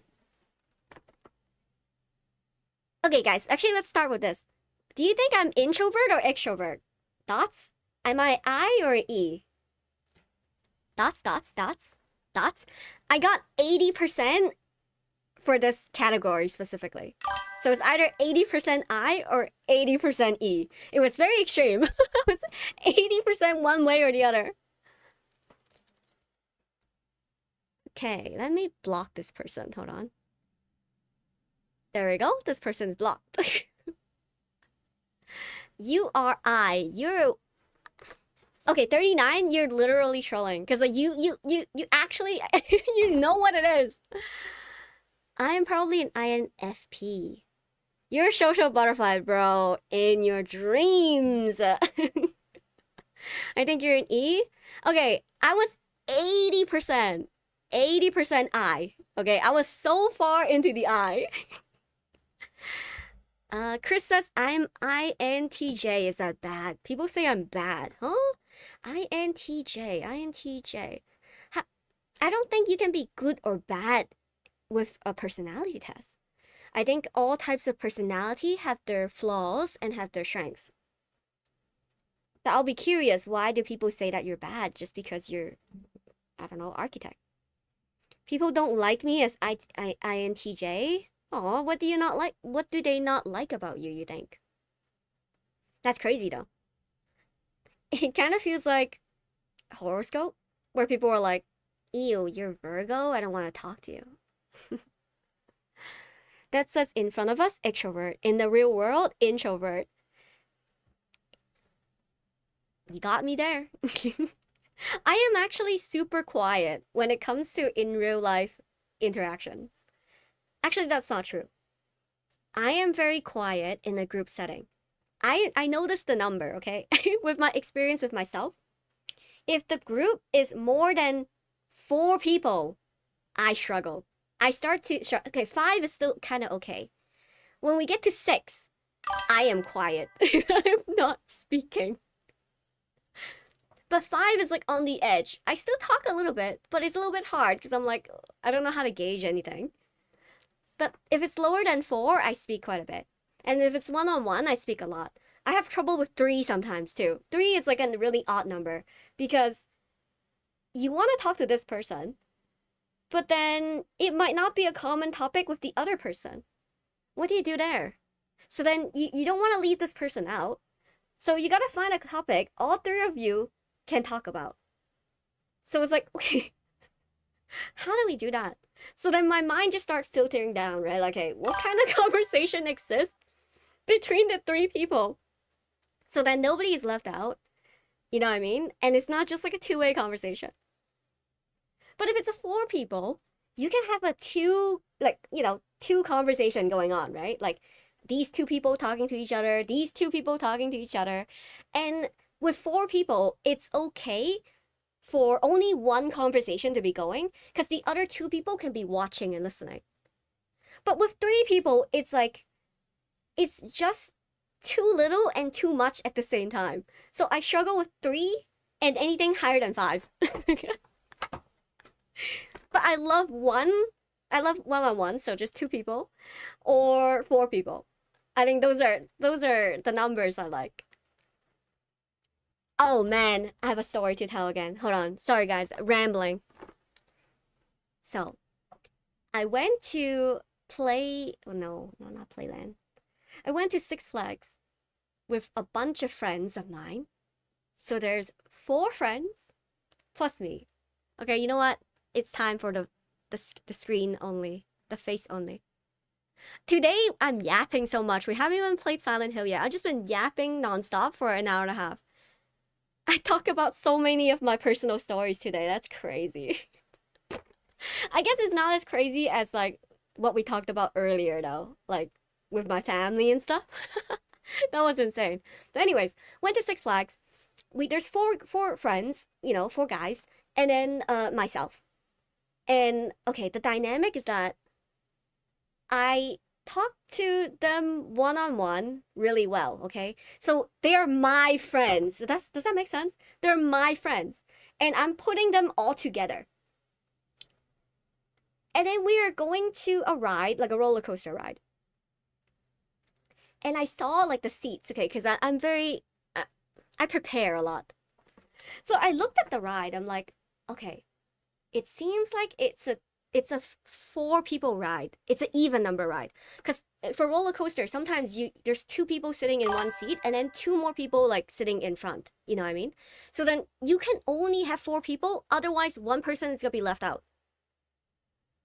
So as we're approaching the ride, I was like, guys, I don't really feel like this ride. You guys can go. Like, it's no problem. Like, you guys can go. I don't really feel like it. So I'm gonna sit out for this one. So I preemptively, I didn't want anyone to feel bad. Because I know the conversation would have been like, okay, guys, there's five of us. There's four seats. Like, what do we do? I just skipped the dialogue. I was like, it's a skippable cutscene for me. So I just decided to, oh yeah, I just don't feel well. I'll sit out. I'll just walk around. It's cool. And of course, so in my life, I have okay, some of these friends that I have, they are so freaking wait, hold on, perceptive. And they are able to observe and know exactly why I think the way I think or why I do the thing I do. I am gonna count 39 as one of them too, nowadays. Observant, that's what I was saying. He walked up to me. Fucking this guy. He walked up to me. He's like, it's because it's an even ride, right? And I'm like, yeah. Caught me there. I know the rest of the other friends have no idea. But I'm like, I had a feeling. I'm like, I think he knows me enough. And he thinks about things the same way as me. That he knew my intentions. And I got caught. You know what I mean? I was like, sheed. But yeah, anyways, it was fun. So then I just let them ride the ride so nobody feels left out. And I just decided to leave myself out. That sounds really sad, actually. But I wasn't sad. I was like happy to do it. It's so funny. I think this happens again and again to me. Because in middle school, it's the same. In middle school, I had one friend of mine and then another friend of mine. We were in a gym class together. We had to choose a badminton partner. And badminton, you can only choose one person as the partner. I feel bad. I don't want to be in that position. Like, I don't want to be the one choosing someone and then the other friend's gonna be like, oh, like, she didn't choose me. So I remember exactly what happened. I don't know why. They were both in the room with me. It was just the three of us, okay? It was just the three of us in middle school. And we were talking about, oh, like, it's badminton time. And I said, hey, you two, partner up. I'm okay. I'm leaving. So then they were like, whoa, like, what are you doing? And I said, and I just start slowly backing out of the room. You two, partner up. I'm okay. So I just start backing out. And then they're like, wait, we haven't finished the conversation yet. And then they were trying to like approach, and I was like, it's okay. You do. And I did the same thing like 4 or 5 times until I was really far away. And then I turned around and I ran. It's like so stupid. Oh, it was such a core memory of mine. Ay, ay, ay. Ay, so funny. Hakim says that's a little sad. Are you crying or laughing? I'm laughing. It's just so funny. I just didn't want them to feel bad. Like they will feel bad. Like I just don't want to be in this situation. And then at the end, like they kind of became friends, but they weren't really close. Like I knew that. But at least I didn't hurt anybody's feelings, and then I just kind of randomly found another partner. You know. Noah says I would think you wanted to partner them in a relationship kind of partner. Not no, bro. It wasn't badminton. It was two girls. It was two girls.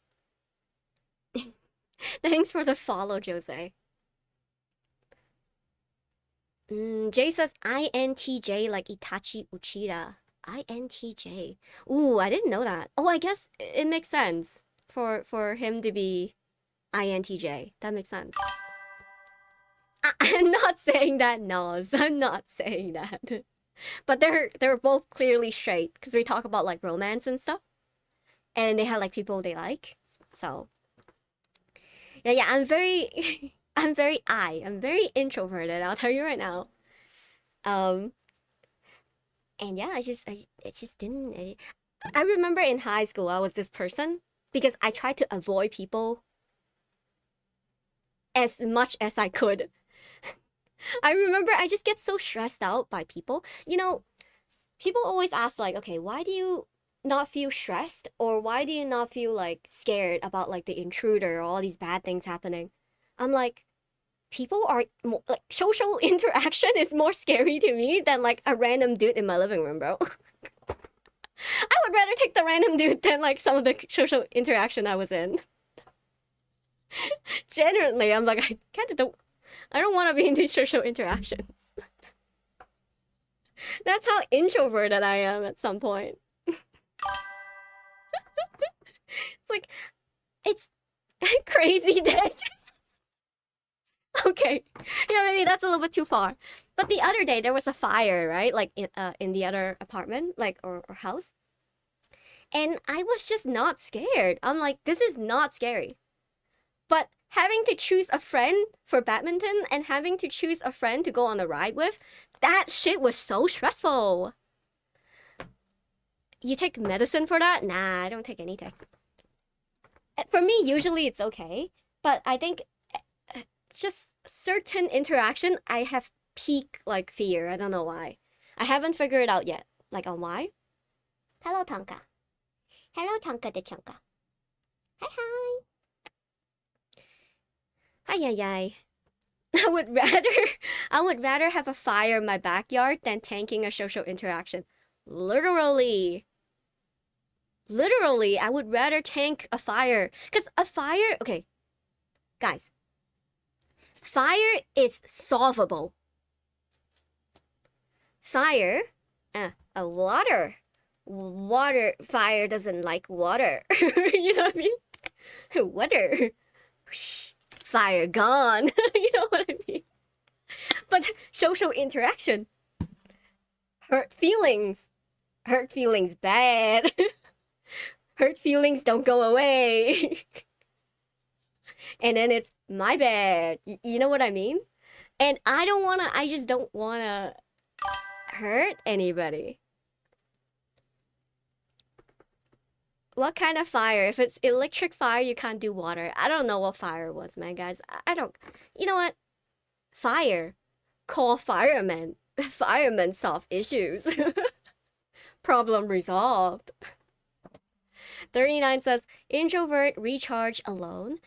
Extroverts recharge with people.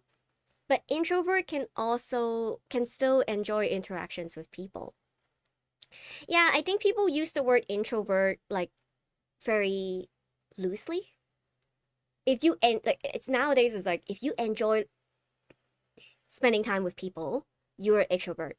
If you don't enjoy it, you're an introvert. But for me personally, I'm like I do think I get a lot of energy from interacting with people. That is very true. I do think I'm an extrovert in that regards. But I think a lot of the question being asked on the 16 personality only capture if you enjoy people presence or not, or if you like going into those interactions or not. Does that make sense? But it doesn't really capture the essence of like me getting energy back from people. Because stream, okay, to be very honest, certain interactions, like streaming, I get a lot of energy. Except for when I play Silent Hill, I think. That one was a little bit draining yesterday. But in general, like, I get a lot of energy when I'm with people, when I feel connected to people. But if I don't feel connected, my energy starts to drain. Because then we're just talking small talks and I just can't do small talks. Okay. I mean, I can. I'm good at doing small talks, but it's not, it's just for the other person, not for me. Hello, Cheesy. Welcome back. And welcome back, Sneaky. Hi, hi. Cheesy says, you could try throwing water at your social interactions too. You know what? I'll give that a shot. When things are going bad, it's like if you go on a date or something and the date is going bad. Nah. You just pour water on the other person. And then call it a day. Ay, ay, ay. Nas. Too much information. 39 says that's true. The question can be interpreted in different ways. You know what? Oh my god, I'm such an idiot. The more fun idea is me doing the test on stream. I didn't think about that. I could have done that yesterday. Oh my goodness. That would be a fun idea. That would have been sick. Vi says, so you do fine with, hey, do you believe in God? Yeah, but not with, hey, how's the weather? That's valid and same. Because there's not, like, okay, with, do you believe in God? There's so many dialogue tree you can go down. And there's so much understanding of, like, why the other person asked this question. How's the weather is the most NPC question you can ever ask me, and I have no clue who you are. Like, anyone can ask me that question, and I can answer you whatever, and it doesn't matter. Like, none of this matters. Wolf says usually water is thrown, not poured on people. What's the difference? Oh, I guess one with a little bit more velocity. Do it now, I bet it will change. Okay, sure, I can do it again. If it's different again, then I don't know what to tell you. Okay. Is it, can you guys see, or is it too small? I can try to zoom in a little bit. Is that better? Wait, let me check the TikTok one. It's a little bit tilted to the side, so let me drag this over. Just want to make sure you guys can see it. Okay. Hopefully this is okay. I can see the pixel dent on your monitor with the zoom. I'm glad. Okay, I'll do it a little bit like here. Like here. Yeah. That's all I can do. And there's only one answer in BC, foggy and wet. That's true. It's like Silent Hill 2, but Silent Hill BC edition. Cheesy's like, how's the weather? It's kind of like, have you eaten yet? I think at least, yeah, Vi, that's exactly what I was about to say. Have you eaten yet has a little bit more complexity than the weather. Like, I totally agree. Okay, you regularly make new friends. Disagree. I disagree. I do not regularly make friends. Hello, Jay. Hi, hi. Hope you're doing well, Jay. I do not regularly make friends. Strong Hakim says strongly disagree. It will be fun if you guys also want to do it with me and see what your answer is. Like, honestly, I do not regularly make friends. Noah says you make internet friend every day. That is true. Okay, but before streaming, right? If we're talking about before streaming, I think I make a lot of enemies, but I don't make a lot of friends. Just saying, I make a lot of enemies. Sneaky says, spice it up. It's raining pizza outside. Ooh, that'll be nice. Free food from the sky. You're streaming. I guess so. I I do agree then. Like streaming, yeah, like I do think, yeah, okay, I regularly make new friends. But outside of streaming, I don't think I have means. Okay, that's not true. Let me think about this. Okay, hold on, guys. Regularly make friends. Regularly make friends. I think if I'm lucky and if I'm introduced to people and there's a reason to be there, then I do regularly make friends. But if I'm not introduced to people, then it's a little bit hard. I can't really say hi to strangers. Vi says, how did you make so many enemies being so afraid of social interaction as you are? Okay. Let me explain to you this. I'm good at having conflict with people if they're assholes. I'm good at speaking my mind when it needs to be spoken. But okay, sounds really bad. But if it's nice people and people have good intentions, kinda, I don't know how to interact sometimes. I'm just like, oh shit. What do I say here? Yeah, no, there's no silent hill today. Oh shit, we're on question 1. Hakim says, I mean, talking to people isn't the same as being friends with them. You're also right. You know what? Guys, Hakim did a really good point. Okay, I do stream. I do talk to a lot of people. But I think some of them become friends. I do agree. But a lot of them, I don't know, like, it's actually becoming friends. I'm gonna put it at a slightly agree, okay? Okay, we move on to the next question. Otherwise, we're gonna be here for like 6 hours. You enjoy exploring unfamiliar ideas and viewpoints. Hell yeah, brother. Some we actually have interactions, okay? But I think some, I don't know if we're friends, but they're more like viewers that sometimes just pop by once in a while. But yeah, it's kind of regular. Fuck it, I don't know, man. Okay, we stick with the answer. We don't change answer. You know, like in an exam, when you have to like do multiple choice, don't change your answer. We keep it as it is. No says, you say hi or hey to the Porsche guy the other day. Yeah. I confront them. Like, if it's a situation that requires confrontation, or if, like, my friends are being bothered, I confront you. Like, that I have no problem with. But if we have to, like if we have to get to know each other... Okay, that sounds real bad. If we have to get to know each other, sometimes it's a little bit rough. Okay. You're not easily swayed by emotional arguments. Hello, Snake. Welcome back. I know you've been busy recently. How are you? How have you been, and how are you? You're not easily swayed by emotional argument. Yeah, I think I'm very neutral. Okay, the reason why I choose neutral on this, if your emotions are valid, which all emotions are valid, and you're not trying to be toxic, then I can be so easily swayed. But if I know you're narcissistic and you are trying to manipulate me, then I am very not easily swayed by emotional arguments.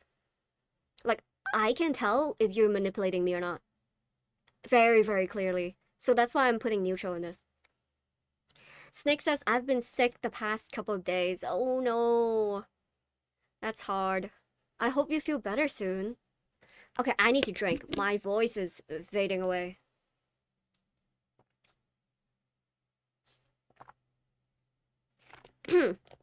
That's crazy. I've been talking 2 hours straight. Genuinely. Because usually when I'm playing games, there's at least some buffer period, right? From starting the tier list to here, I just didn't stop talking. That's crazy. Okay. Straightforward but shy, full of contradictions. That's me, baby. I'm full of contradictions. Yep. People say I'm very cold, but I'm actually very warm at the same time.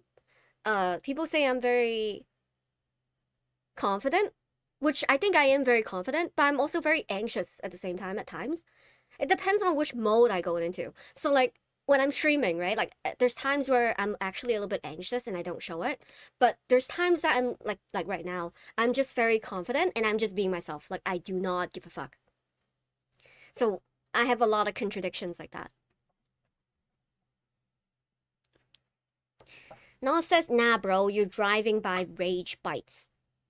What do you mean, rage bites? Snake says, a lot of people just assume the worst of others these days. So many online just labeled everything as red flags now. That is true. That is true. I think, okay, hot take. I think everybody has red flags. But the most important part is if you're open to talking about it or not. Because if you're not open to talking about it and you're very doubling down on who you are and what you're supposed to do, then I think that's a really big red flag. That is hard to resolve. Okay, you struggles with deadlines.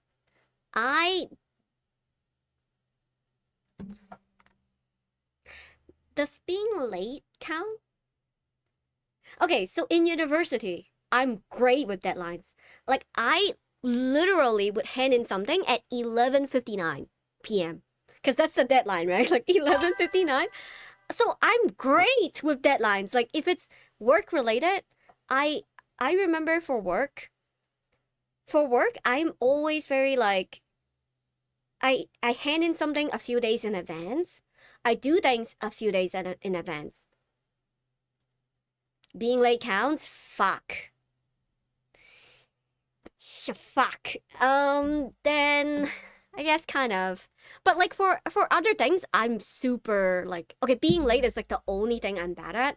But the rest of like handing in documents, being there on time for flights, being there on time for like different things, like handing in things, like you know what? I'm not gonna explain myself. Fuck it. Snick says, yeah, unwilling to change is a major red flag. Yep. 100%. I rarely feel insecure. Well, I'm gonna disagree with this. Like, that is crazy. I wouldn't say rarely, okay? Okay, I wouldn't go all the way, okay. Okay, let's like here. I rarely feel insecure. So that means if I click this, I sometimes feel insecure? Is what I want to say. I sometimes feel insecure.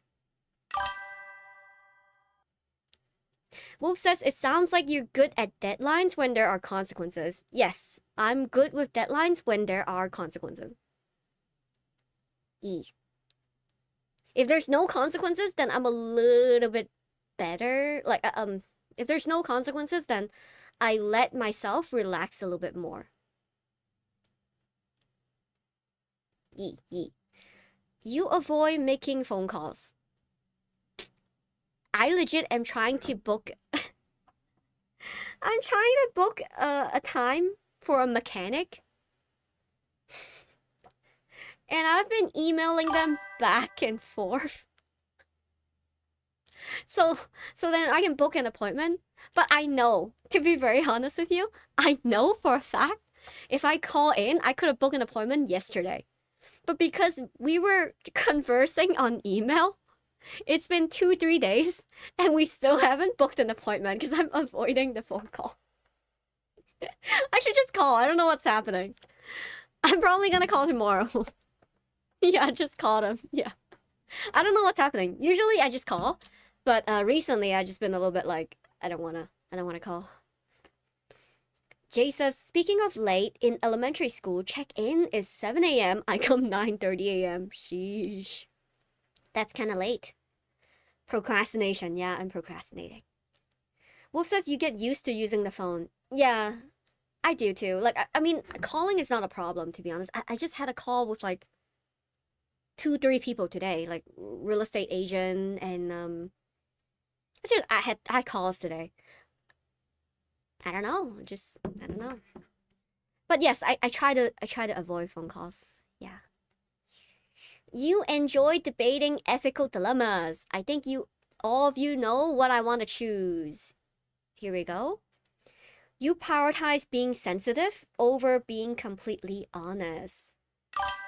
Mm, mm, mm, mm, mm, mm, mm. I would say,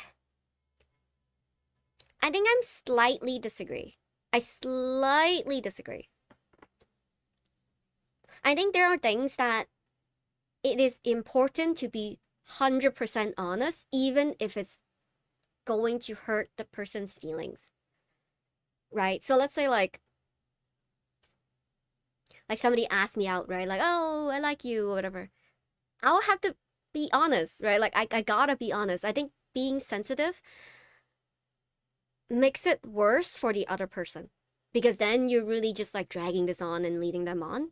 Uh so I think it's important to be completely honest. But I do prioritize being sensitive if the right environment calls for it. You know what I mean? You know what I mean? Sensitive without honesty is just a pain in the ass. I do think sometimes, right? Like, okay, uh, let me think of a situation where I would be more sensitive than honest.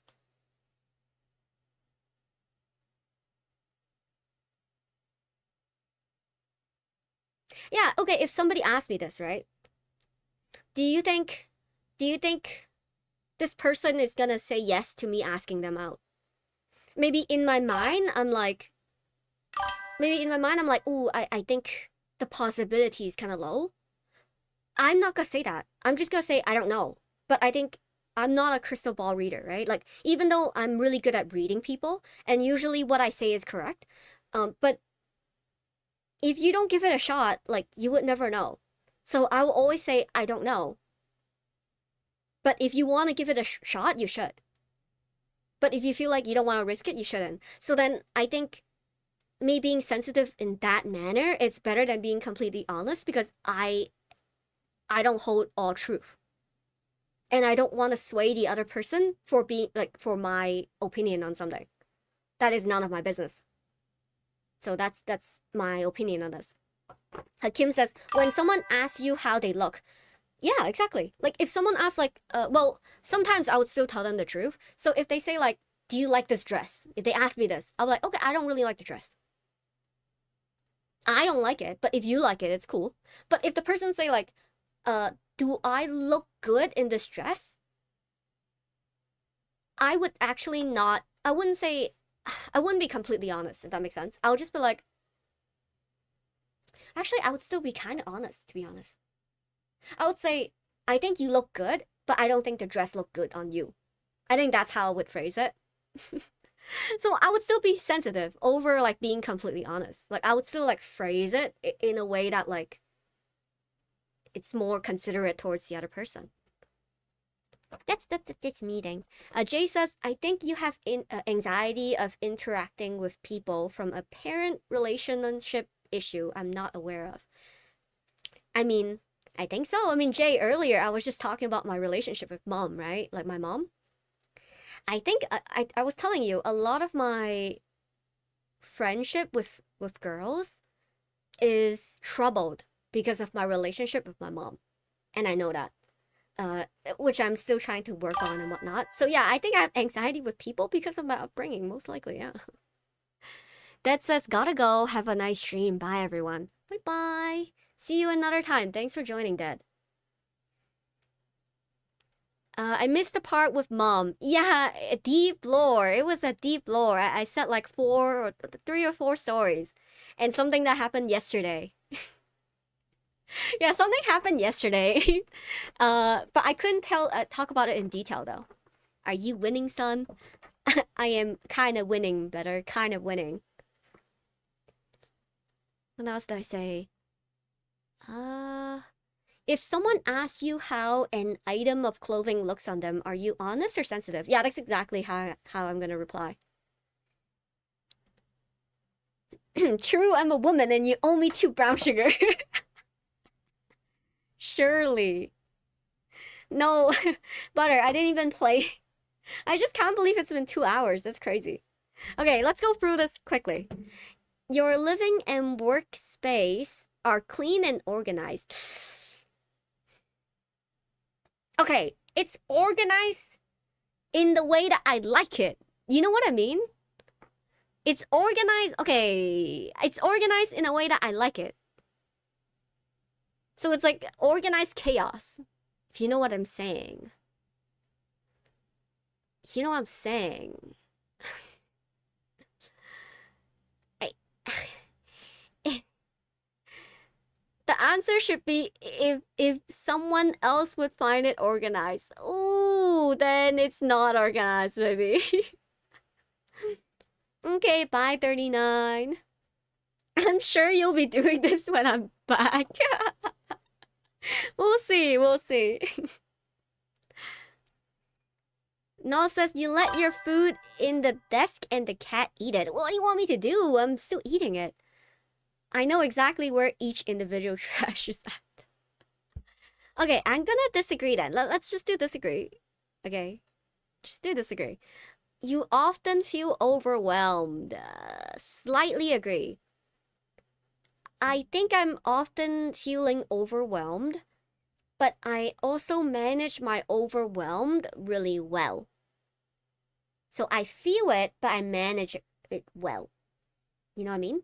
So then I wouldn't say I disagree that I don't feel it, but I do feel it. But it's not like super a lot, you know?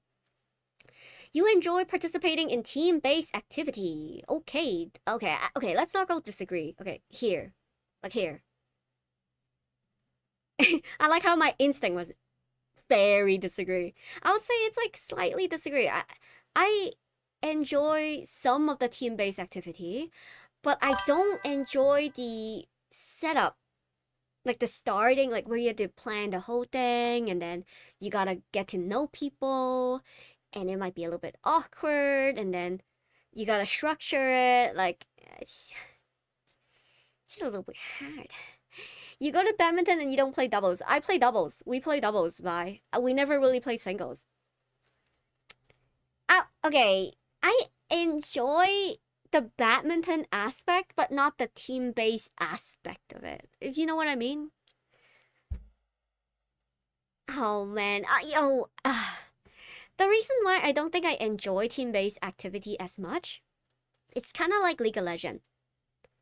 You don't want to be the fuck up, but sometimes you are the fuck up, and there's nothing you could do, you know? So it's like, I feel bad when that happens. I would rather, if I lose, I take the L and nobody else suffers the consequences of my action. But if I suck and then I cause another person to lose, I feel bad. So I don't think I enjoy team-based activities because of it. So I enjoy like single people a little bit more because I feel less pressure to perform. You enjoy experimenting with new and untested approaches. New and untested approaches. Yeah, I enjoy new things. I like new things. I like doing a lot of new things, like military or stuff like that. You don't enjoy losing. Well, yes, I don't enjoy losing. I I don't like losing, but I don't like losing and causing other people to feel bad. That's the part that I don't enjoy the most. Or people like feeling like they have to they have to take care of me. Like, I just don't want to be a burden. Like I generally am just like I don't want to I don't want to make them feel bad. Why are you so self-depreciating, deprecating? Be confident. What do you mean? Okay, I am confident, but when I lose, I just don't wanna affect other people. That makes sense. I think I just have a lot of empathy, consideration for the other people in a sense. Okay, you prioritize facts over people's feelings when determining a course of action. You prioritize facts over people's feelings. No, I don't. I would prioritize people's feelings over facts, but only slightly. I think prioritizing fully facts instead of people is where you have a lot of trouble. Hakim says, you really hate conflict. You should put yourself first. uh, I also think I'm very blessed in the way that, other than my family being toxic,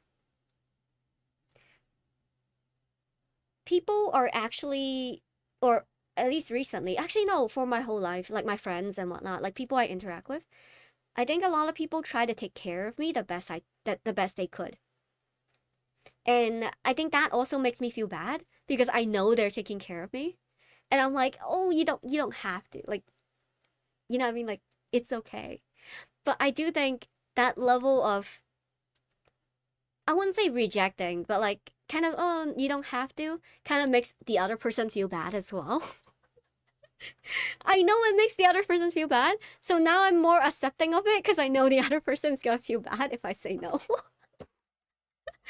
But yeah, I'm just like, I just don't want other people to feel bad. It's basically. Fascists have empathy, noted. Yeah, too much empathy, I feel like. Like, not a lot of people yell at me if I lose my games. Like, nobody yell at me.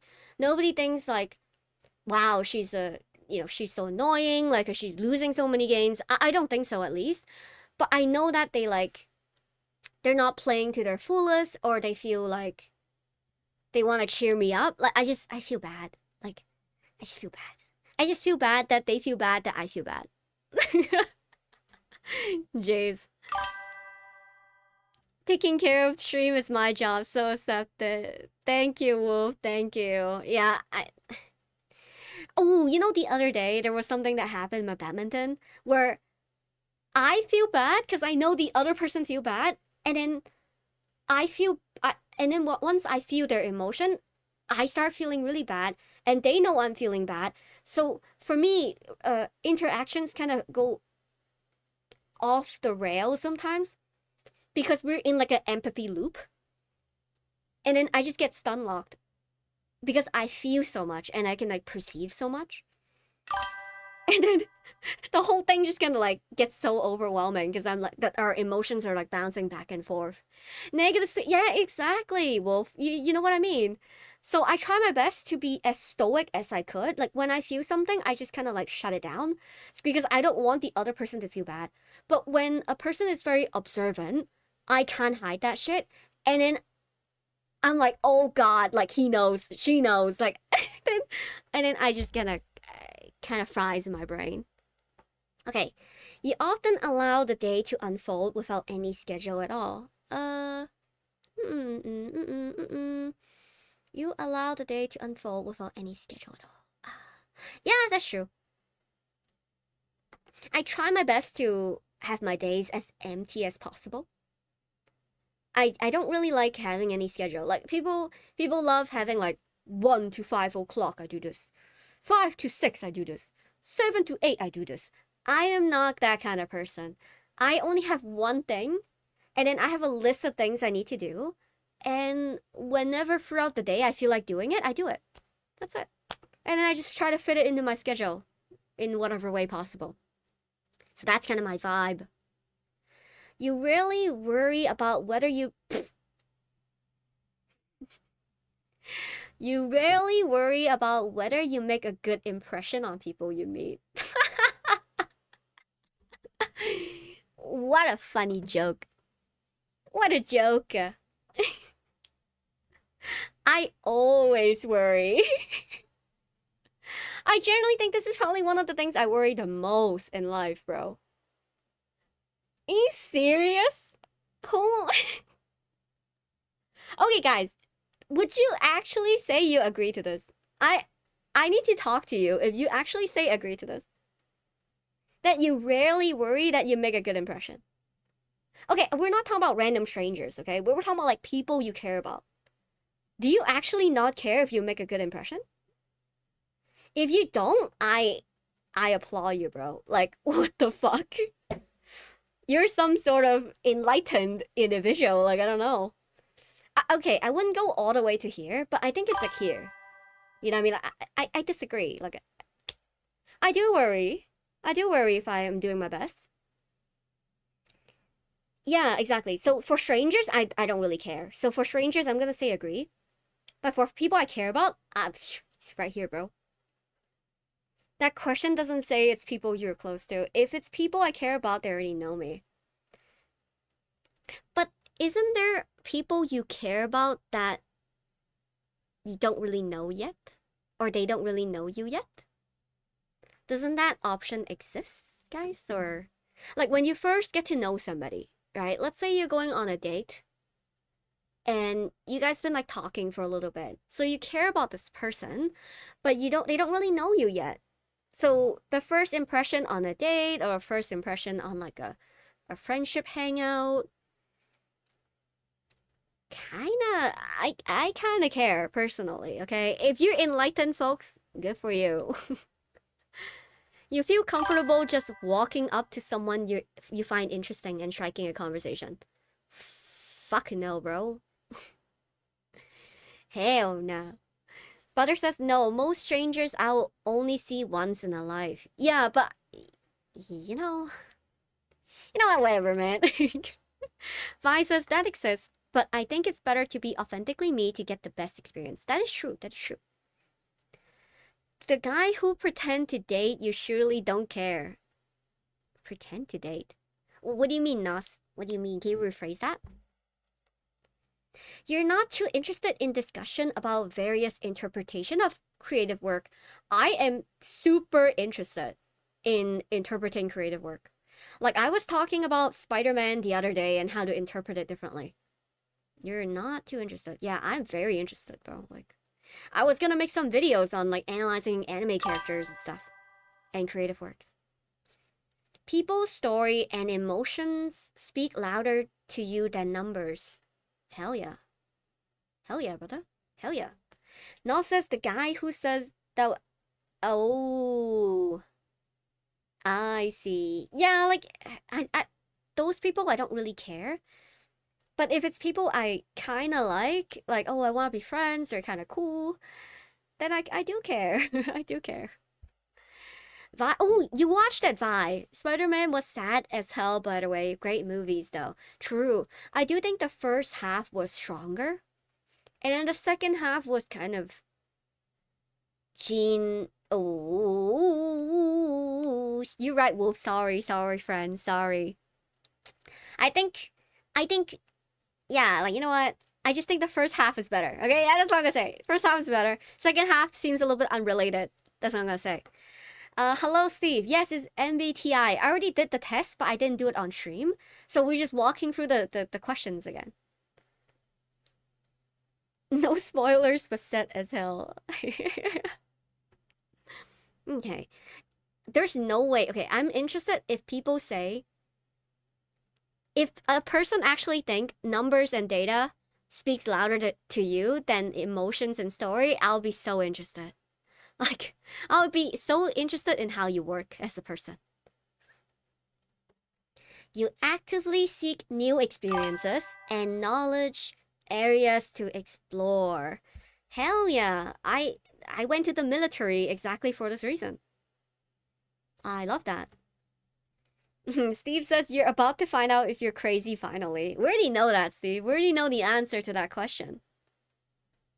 Wolf says you'll be a lot more sad if you spoil me. Sorry, friend. You're prone to worrying that you're prone to worrying that things will take a turn for the worse. Hell yeah, brother. Of course. I worry, but sometimes I don't let it affect me. But I have to worry slightly first before jumping into action. Like I'm not the type of people that doesn't think about it at all. Like I would be like, oh yeah, I could die here. And I'll still do it. You enjoy solitarily hobbies or activities more than the group ones. That's kind of neutral, actually. I think solo hobbies and activity, I'm less likely to stick to them in comparison to the group ones. Because the group ones, I kind of want to hang out, and that's why I do those activities. Whoop says, I try to avoid things that could possibly kill me. Vi says, I get a feeling that you're going to be INFJ. Let's see if I'm right. Sure. Steve says, it's either INFP or INTJ. Hold on, let's Let's go back to the page. Okay, so Vi says INFJ. So yeah, this was me 2 years ago, okay, Vi? So you think I'm the same 2 years ago? Or okay, Steve, I was INFJ 2 years ago, and I'm still kind of INFJ. INFP or INTJ is what you're saying. INTJ. I see. So you think I'm an architect or a mediator? Got it, got it. Okay, okay. Hakim says, I mean, stories and emotion can be fake and they can be narrated just from their perspective. You're right, Hakim. That makes sense. That makes sense. INTJ to get the strong. Yeah, we have quite a bit of INTP in our group chat. We have a lot of INTJ and INFP in chat. It seems like we're like in these four categories mostly, which is interesting.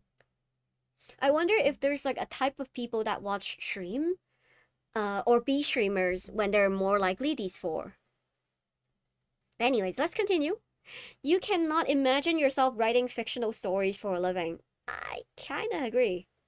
I think I get burned out on creative things way too hard to do that for a living. I also think I'm not that creative, guys. I'm not that creative. I've always been the person that like think about how to audit things, figure things out, fix things, but I don't really I'm really not to write stories, guys. Introvert will be around stream more often, obviously. True. Chat does reflect streamers. Like you vibe with a certain type of people more, right? You favor efficiency in decisions, even if it means disregarding some emotional aspect. Ooh, guys. I'm someone who really likes optimizing, okay? And it does also means sometimes I will disregard the emotional aspects. But when I'm doing coaching, it's 100% it doesn't, efficiency means nothing to me. It's all about the emotional aspects. But for my personal life, I sometimes disregard my own emotional aspect in order to optimize. Actually, that was me before though. Yeah, you know what? I disagree. I think I regard emotional aspect more than efficiency nowadays. Nowadays, I think it's more this. You prefer to do your chores before after allowing yourself to relax. Hell fucking no. Bro. No, I relax first and then do chores. I'm a psychopath that way. Nas says you're creating a bunch of things. Mars is AI. I think I'm creating a lot of things, but it doesn't come naturally to me. I think I'm very it requires practice. I'm still not very comfortable with creating things yet. Because I never use that muscle. Like my whole life it's about how do I get an A plus, right? Like how do I get to the result I need to get to? And it's never about exploring, creating things, expressing myself. So I think streaming and making videos is a new way for me to act. Act not in like a way of performing, but just being. It's not like chores will ever end, so rest is yeah, that's me, butter. Okay, before we continue, I'm just gonna quickly grab something to drink, something hot, because I think my throat is dying and I'm gonna go pee. So I will be right back. I'm gonna take Tonka with me because I think Tonka is gonna get on my desk if I don't take Tonka with me. Hello, Tonka. You're banned. You're banned from the. You're banned. You're banned from the room. But I'll see you guys a bit. Hold on.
Wait.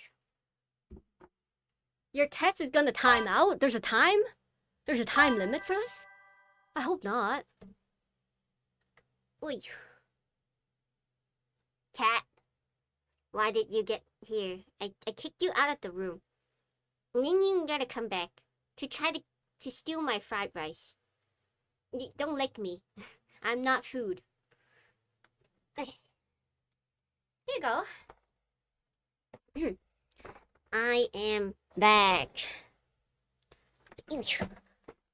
The ruler is back.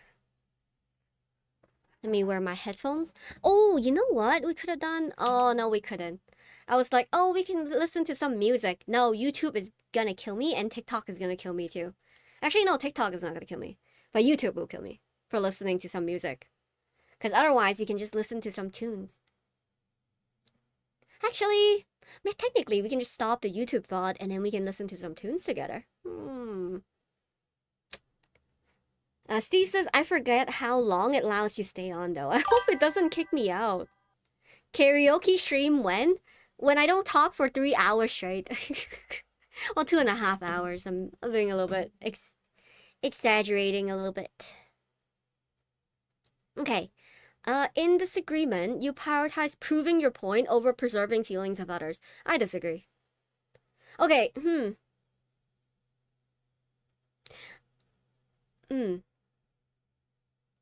I do think okay, it depends on what the argument is, right?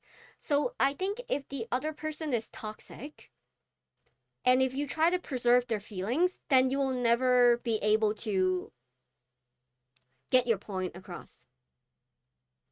But if it's like a normal communication, right? We're talking about like, hey, can you put the toilet seat down kind of conversation?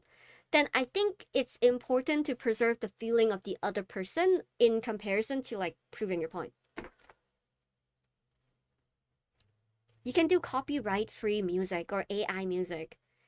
How do you know if a music is copyright-free? So I would say slightly disagree because I think it is important at times to prove your point. But I also think you can be right, but then you can also be alone. And when I say right, you're actually not really right as well. You just kind of disregard the other person's point of view in order to be right in your point of view. And I think that's just like not too good. So I'll just do slightly disagree. Nos says you search on YouTube copyright-free music. Okay, we can do that. We can do that. Copyright-free music. Oh, we can have some lo-fi music, guys. Some lo-fi music. Oh, this one is so cute. Look at that. That is adorable. Okay, let's listen to this one.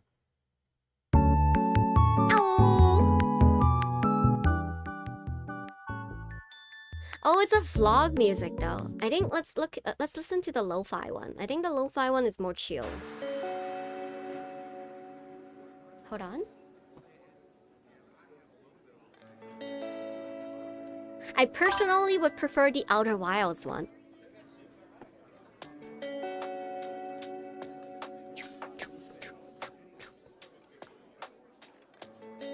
Okay. Oh, this is kind of chill. I kind of like it.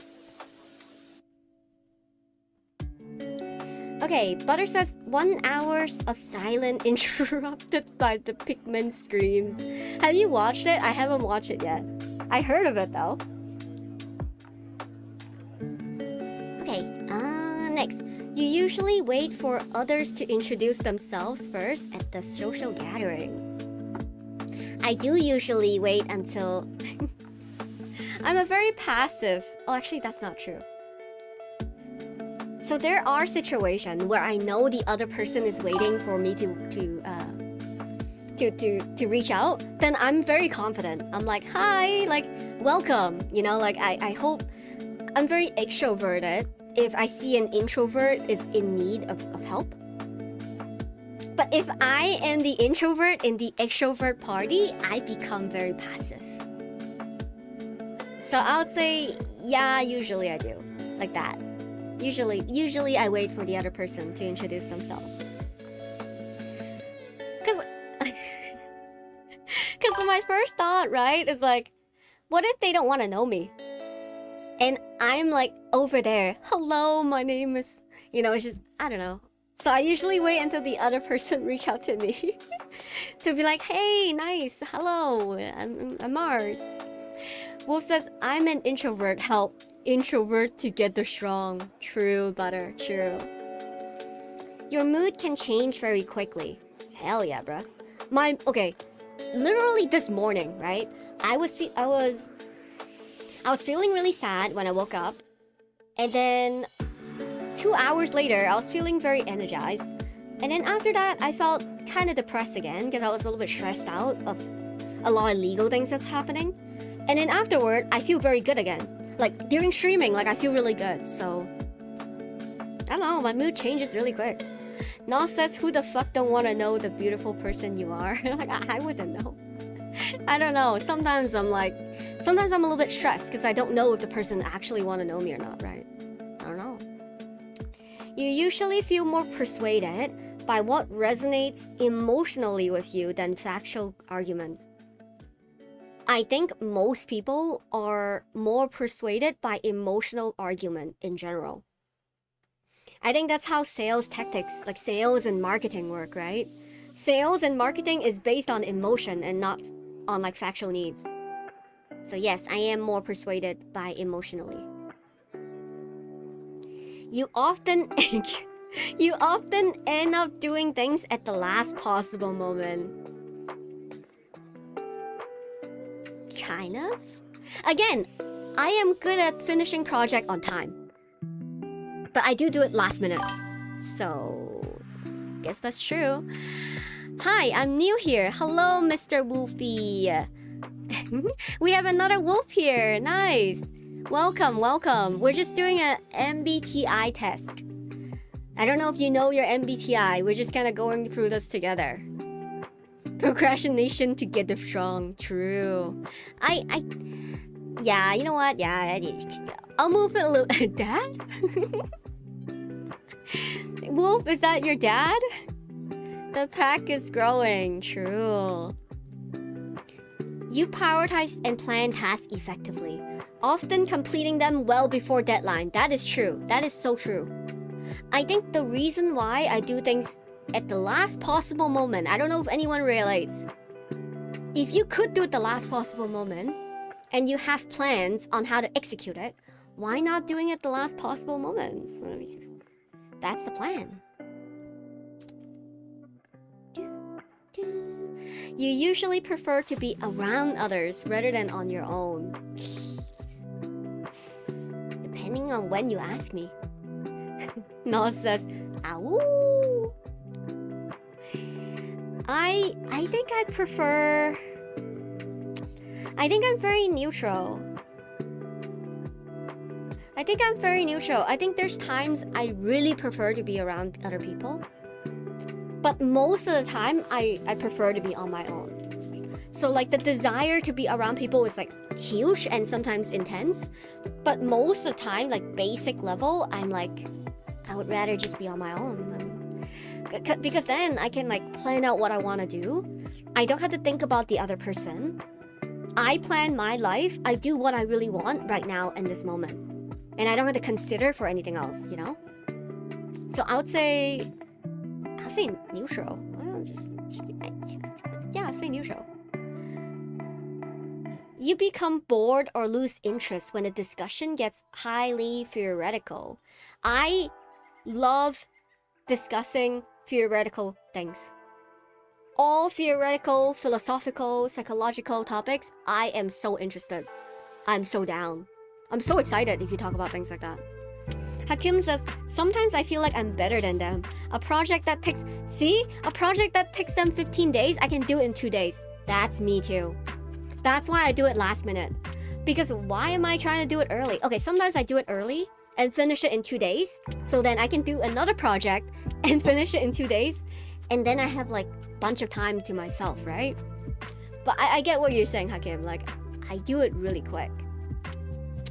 Butter says it may look like I'm not doing the work, but I am in my head. I'm planning on how to do it. Me too. Me too. Can Spirit use Twitch? Who knows? Hi, now Maki's here. Wait. Hello, Maki. She's so malleable. Okay, you can go back. We're on the 6th page out of 10, okay? Guys, let's finish this before 39 gets back. Because 39 was like, you guys are still gonna be here when I'm back. We prove him wrong. Maki big. Maki small. Chonka big. Tonka the Chonka huge. Maki is just fluffy. Fluffy and small and petite. James says kitty. Yes, it's called Maki. That's her name. She's very, very fluffy. Maki the row. Yes, Maki the row. Okay, when facts and feelings conflict, you usually find yourself following your heart. Yeah. Actually, yeah. Yeah. I tend to just follow my heart, to be honest, in general. For quick decisions, I follow facts.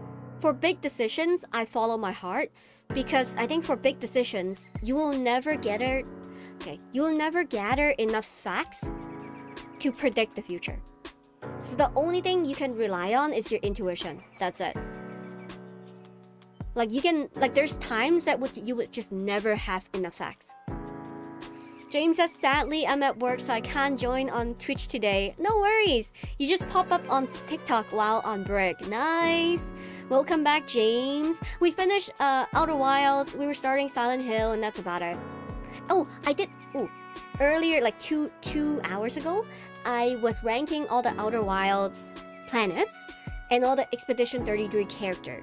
So if you want to rewatch that, it's on my VOD on YouTube and Twitch. But yeah, we're just doing our MBTI for a little bit, and then we'll maybe play Silent Hill. We'll see. Today seems just like a just chatting kind of stream. I'll check the vid tonight. Yes. I hope you're having fun at work. I hope work is not too bad. You find it challenging to maintain a consistent work and study schedule. Highly agree. Guys, are you guys a schedule people? I have never been a good schedule person. I actually had a lot of doubts when I was setting out the weekly schedule for stream. Sometimes schedule kind of becomes like commitment to me, and then I have to follow it, and then I feel a lot of responsibility, and it's no longer like a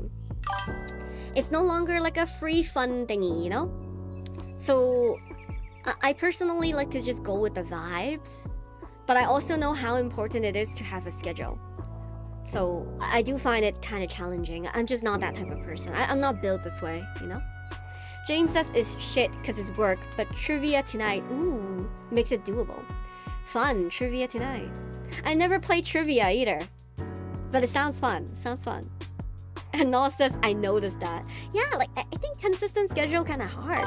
Because, like, what if, you know what I mean? What if I, like, want to do something else? Because, like, today, right? Like, for Silent Hill, I was supposed to play Silent Hill, but, like, something else happened. So, you know, just feel like it. I have no clue I don't know how to keep schedule, to be honest.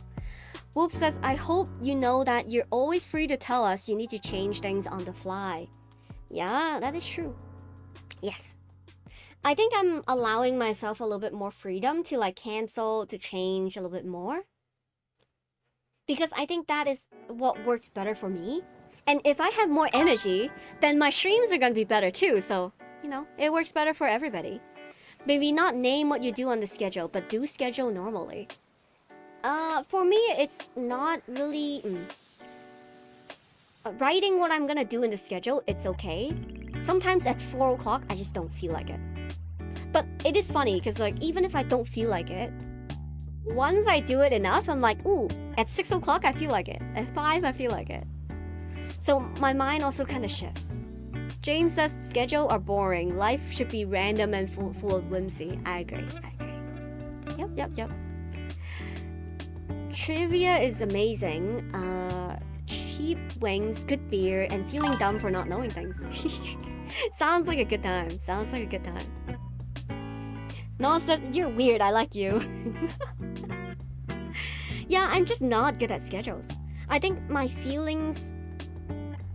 I like to do things impulsively. But I also know why other people like the schedule so they don't miss out on anything. So I try to balance the two, like the best I could. You rarely second guess the choices you have made. Agree. 100% agree. It's very rare for me to second guess any choice I've made. But I second guess the choice I haven't made. That's kind of how it works for me. I work on the reversal. Your friends would describe you as lively and outgoing. We need some friends in the comments. I don't know. I don't know how my friends are gonna describe me. What the heck? Like, how would I know? Kinda? You know what I mean? I think some friends, like honestly, okay, if you only see me on stream, right? You'll be like, oh, you're lively and outgoing. And then if my friends, like not too close friends, they would still say I'm lively and outgoing. But I think if you really know me, you wouldn't say I'm lively and outgoing. Oh, fucking no. And then Coco is eating. He tends to eat around this time, I think. Steve says, I think you're a mix of INTJ and INTP, but you sound mostly INTP. INTJ and INTP. FP? Oh, these two. Okay. Yeah, this was me in high school. So I'm interested in what I get this time. So I was this in high school. This was 2 years ago.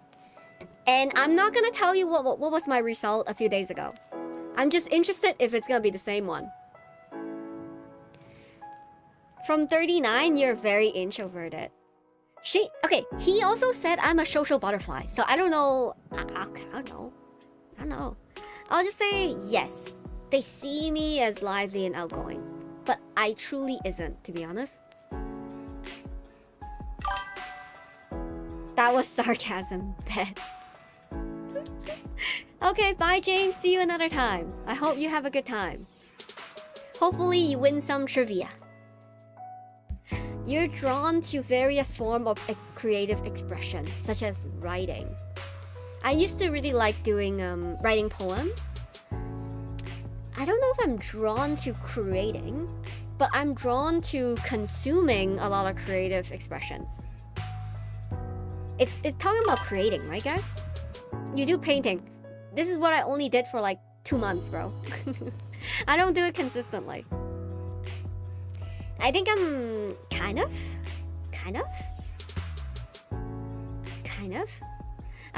I do really like consuming more than creating. But that's just me. You create TikTok. I feel like I don't enjoy it. There's rare occasion I enjoy it. But most of the time I feel very obligated. Like I should create TikTok. I still haven't had like the feeling of finding it fun yet. It's kind of like me going to the gym. I never really got like the feeling of having fun, and I don't really know how people get to that point. I just don't get it. I had a friend before, and he goes to the gym like every day for like 3 hours every day. And I asked him like, how did you do this? Like, how did you build such consistency? And he told me he just enjoys it. He just one day fell in love with the gym. And I'm like, what? Haven't hit me yet. You usually base your choices on objective facts rather than emotional impressions.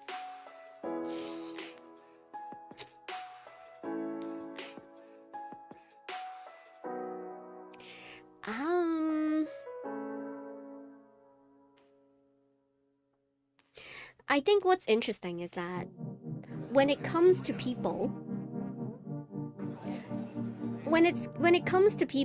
I tend to make objective facts choice. But when it comes to objective things, I tend to make emotional choices. If you know what I mean. when I deal with like toxic people, I don't base my choice off emotional impression. And I also know sometimes I really want to make an emotional choice. I would choose to not to when it comes to people, because it might not be good for me. So I would try to choose a choice that is good for me. So you know what? I'm just gonna choose slightly agree. I think I do base my choice on objective facts a little bit more than emotional impressions. You like to have a to-do day for each day. Yeah, kind of, yeah. I don't do them sometimes, but I like to have the list. You usually stay calm even under a lot of pressure. Yes. I don't want to go all the way because if we're talking about socializing interactions, it's a little bit harder for me to stay calm.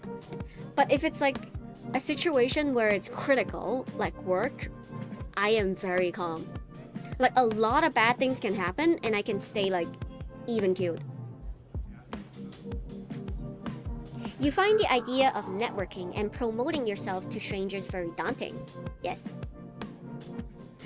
I think that's the reason why I have difficulty making YouTube or TikTok. It just feels like I'm promoting myself. And I'm really bad at selling myself. Like it just feels a little bit icky to me, you know? It's like I'm trying to convince another person of my worth, and I think that kind of triggers something within me. And I think that's why I don't really like creating.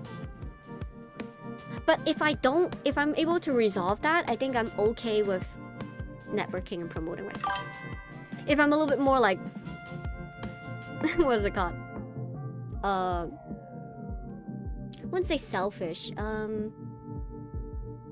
Like not giving a fuck. Vi says, think about it as presenting a thesis more than promoting you. That is true. Because it's yourself doing it, because I love to make edits of you messing things up on games. Have you made any? I didn't check the Google Drive for a long time, so I have no clue. I just felt, I think when I watch my VOD, back in the days it's really bad. When I watch my VOD, I just cringe. I just kind of get embarrassed by the way I talk. Give me a second.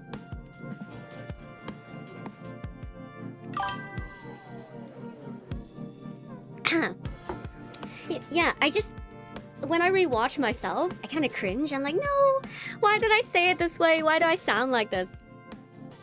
And I think it's hard for me to edit YouTube videos or cut clips because of that. I'm still trying to find a way to resolve it and figure out what's going on there. 360 no-scope of the ship slamming into the planets. It would be funny to make an edit with all the times I slam my Outer Wilds ship into the sun. I think that would be funny. Or all the times that I like crash landed. And then we put the Beethoven like music. Dun, dun, dun, dun, dun, dun, dun, dun, dun, you know? Okay, complex and novel ideas excites you more than simple and straightforward ones. True. Noah says, I got you. Thank you. I think it will be such a fun idea. I love complex and novel ideas. Like simple and straightforward ones kind of sounds boring to me. You can easily connect with people you have just met.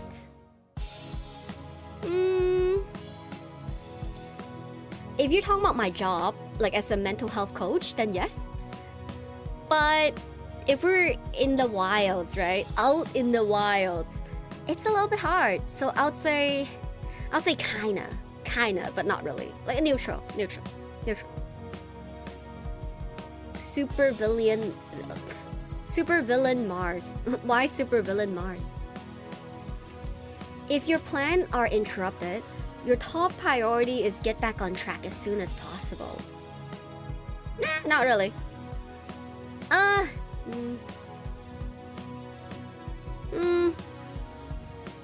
Not really. I don't think I care. I think the moment, if the plan is interrupted, then it was meant to deviate anyways. So let's just go with the flow and see how it goes. It's kind of my mentality. Like, I think it's sunk cost to try to get back on track sometimes. Thanks for the follow, Junk Tech. Appreciate you. You're still bothered by mistakes that you made long time ago. 100% agree. Okay. Do you know the feeling where you're sleeping, right? In the middle of the night, and then you're like sleeping, and then randomly, you get like a Vietnam flashback of that one time you were super embarrassing, and you did something so cringy that you're like, oh my god, why did I do this?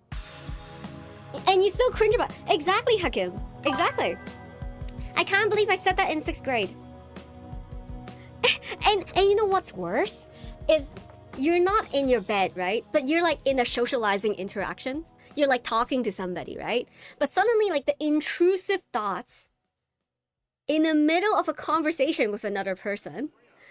And then you're like, fuck. And then the other person's like, what's wrong? Like, what's going on? Like, why did you just react that way? And I was like, hey, don't worry about it. I just my brain. Like, it's just so bad, guys.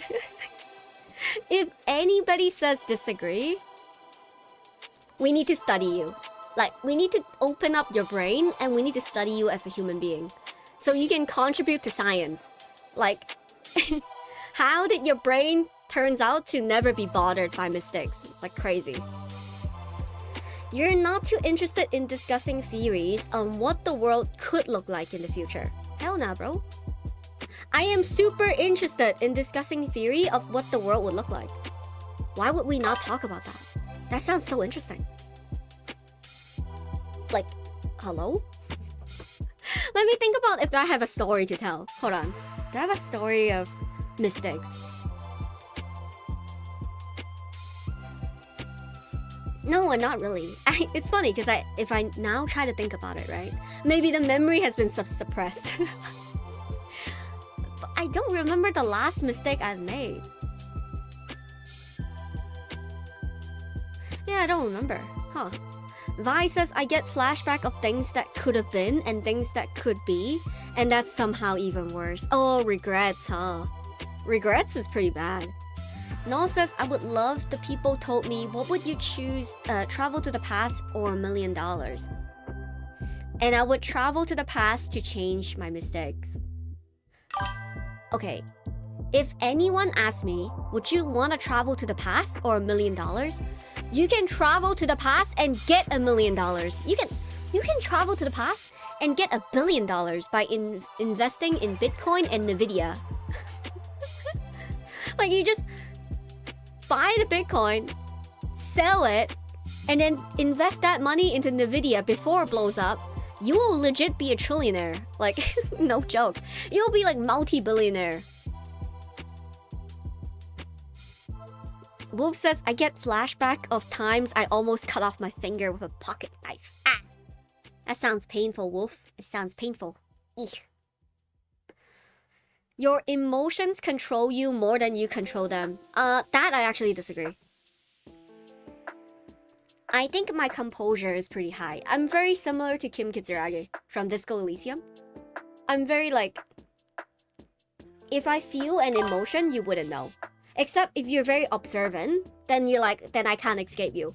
But most of the time, even with observant people, I can kind of maneuver my way that like you wouldn't know. So I have a lot of control over my emotions, but my emotions are also very explosive. So it's really hard to control it, but I do still. Wolf says it wasn't actually. I cut off the nerve faster than I can feel it. Jesus. God. Sheesh. When making a decision, you focus on how it affects people might feel, then what is most logical and efficient? Yes. Every time I make a decision that involves other people, I would always think about how that would affect how other people feel. 100%. Dika says INFJ. Is that you? Are you INFJ, Dika? INFJ. Ooh, I was an advocate 2 years ago. So I might also be an INFJ if that's the case.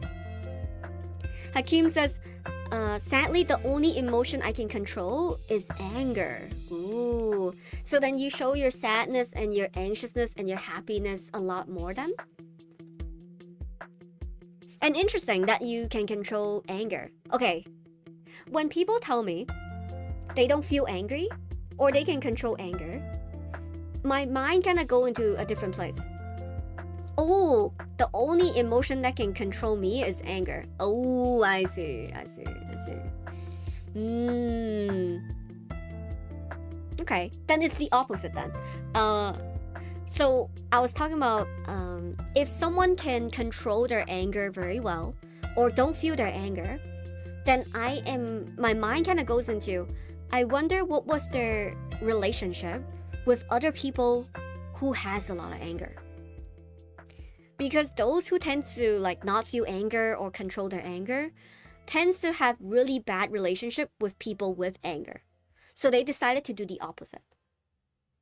And then people who get controlled by anger, in my opinion, tends to experience a lot of people minimizing their feelings. And to the point where the anger kind of becomes so sharp and so big because there's so much anger. So I tell people this too, like I have a lot of anger issues. I don't have an anger management problem. I have a lot of anger problem because a lot of people are telling me to not feel, and I feel. And then I'm like trying to resist, and I feel so much like unjust and injustice that like my anger kind of go overflow. I'm still able to control it pretty well, but I think a lot of people who tends to not be able to control anger tends to have a lot of experience being minimized and like people being upset at them for like having emotions, basically. Noah says, damn, that's true. I have anger problems too because of how my mom raised me. Yeah, it tends to happen. Ball of rage, yeah, ball of rage. But yeah, let's continue. I completely forgot. I think we're close, guys. We have 1 or 2 more page. Okay. Your personal work style is closer to spontaneous bursts of energy than organized, consistent effort. 100% agree. I work so much better like in impulsive energy. I cannot be organized because the moment I'm organized, I'm like, but I don't feel like it today. I don't want to do it today. You know? Bro, you're gonna lose. Elku, welcome back, Elku. I'm an INFJ. Should I look for a golf controlative woman? INFJ. Are you talking about Drake? Are you talking about Drake, Elku? I think I understand your reference. Interesting. Okay, so we have like 2 or 3 INFJ in the chat, right? A few advocates. And then we have a lot of like mediators. And then we have a lot of logician and architect in the chat. Legit, it's the 4 of us here. So 2 years ago, I was an advocate. In high school, I was a logician. I think a few years ago, I was a protagonist. But we'll see. We'll see what I am today. When someone thinks highly of you, you wonder... Wait, can you switch this? Oh my god, what the... Okay, there we go. When someone thinks highly of you, you wonder how long it will take... You wonder how long it will take them to feel disappointed in you. 100% agree. Does anyone actually disagree? Like, genuinely, I'm curious. And then Vi says, that's sad, Mars. But seriously, guys, like, do you actually go disagree? If you do, I think your brain needs to be studied. Wolf says, I don't think about that. Nal says, nope. What? Your brain needs to be dissected and studied. Because I think about it all the time. And I would need to, like, readjust my nervous system because I'm so used to people feeling disappointed. You disagree too? You guys are psychopaths. Okay, there's no way. There's no way I'm the only one. I live in the now. Woof, you're cool as fuck. I don't wonder. Okay, I no longer wonder. But I accept the fact that they might inevitably feel disappointed in me. Does that make sense, guys? I accept the fact that who I appear to be might not be who they really think I am or why they like me after knowing me. Like, I accept the fact. Hakim says INTJ. Yeah, INTJ represent Hakim. Elku says, I still feel bad for not scoring a goal at 5th grade. Of course I do. Right?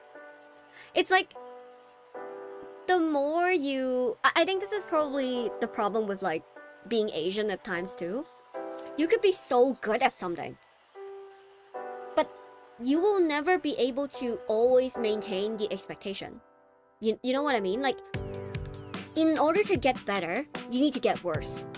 But then when you get worse, I have so much experience of people like being disappointed, or even myself being disappointed in myself, that like, I think it's like a double-edged sword, right? Like, the more better you do, the more expectation you meet, the higher the stick.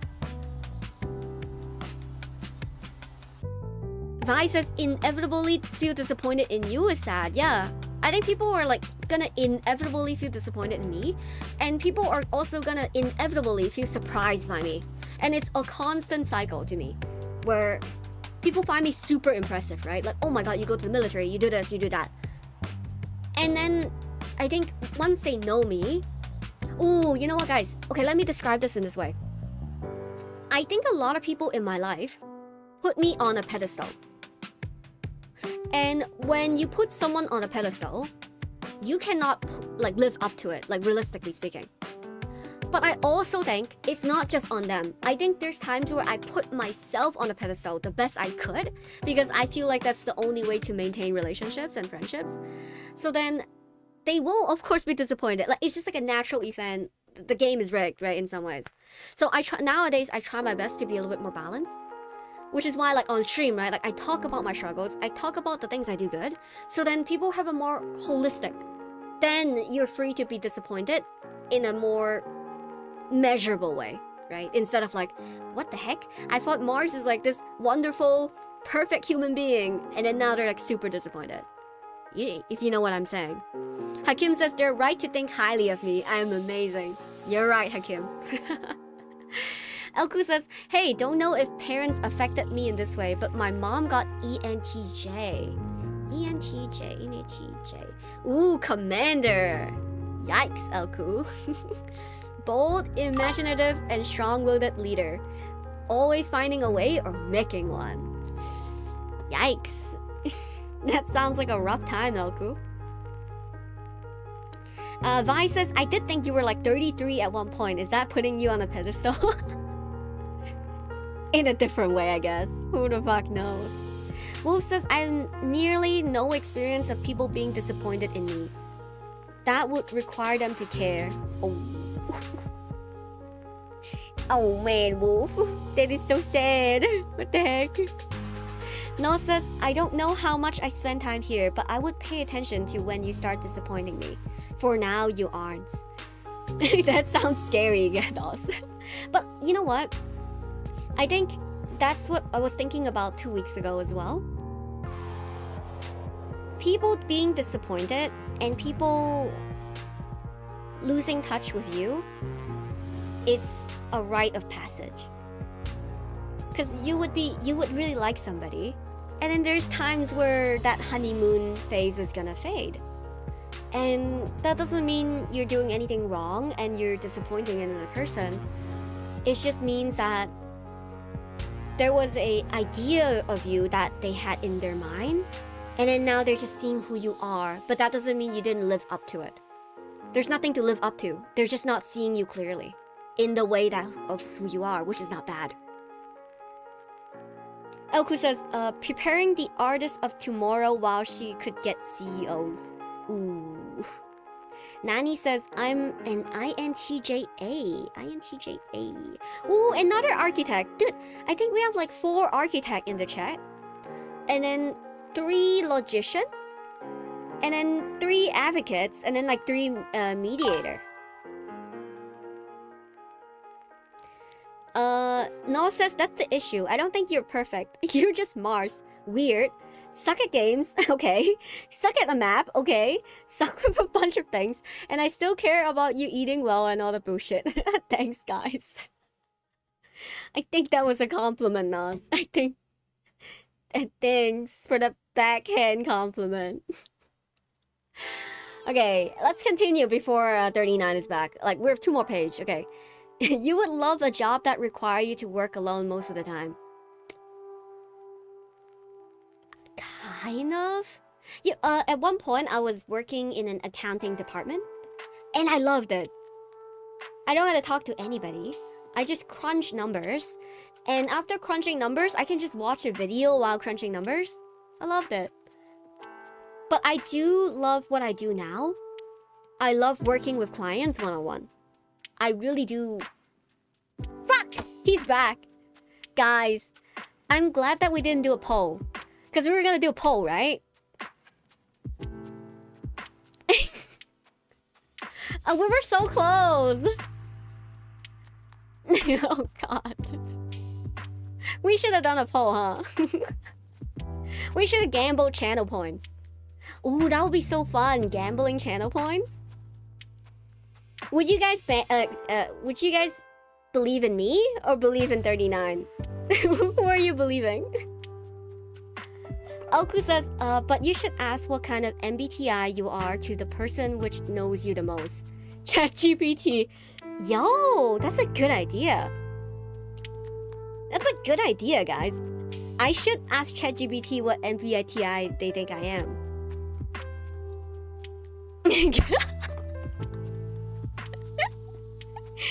I can't believe you guys all say 39. What the fuck?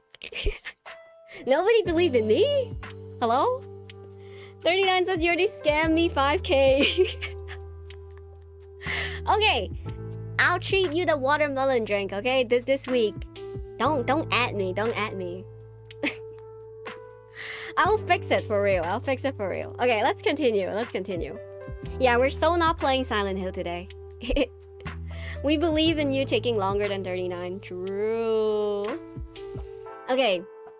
You would actually love a job that requires you to work alone most of the time. I was saying, I love working in the accounting department at one point. I was working until 12 a.m. by myself. Love it. Gregory says, whoa, MBTI. Yes, MBTI. What is yours, Gregory? Do you know? I'm doing my test again. I did it a few days ago, but I didn't do it on stream. So I just want to do it on stream again and see if it's any different. So I do love a job that works alone most of the time. But I do love working with my clients. But I do like working alone. You believe that pondering abstract philosophical question is a waste of time. No, you are a waste of time, dude. I think pondering abstract philosophical question is such a good thing. It's such an important thing. Hold on, my voice is dying. Hold on.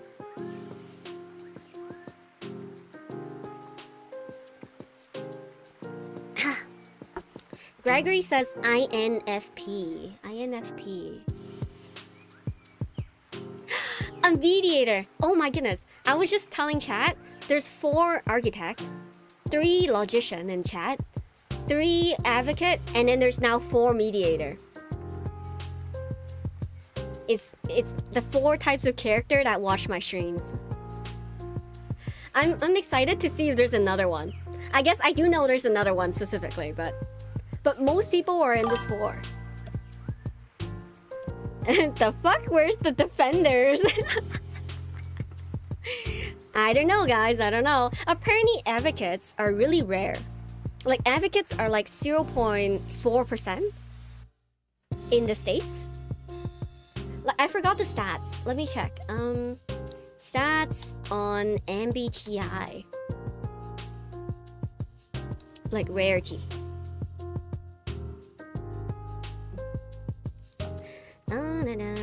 Can we look at the percentage? Oh, there we go.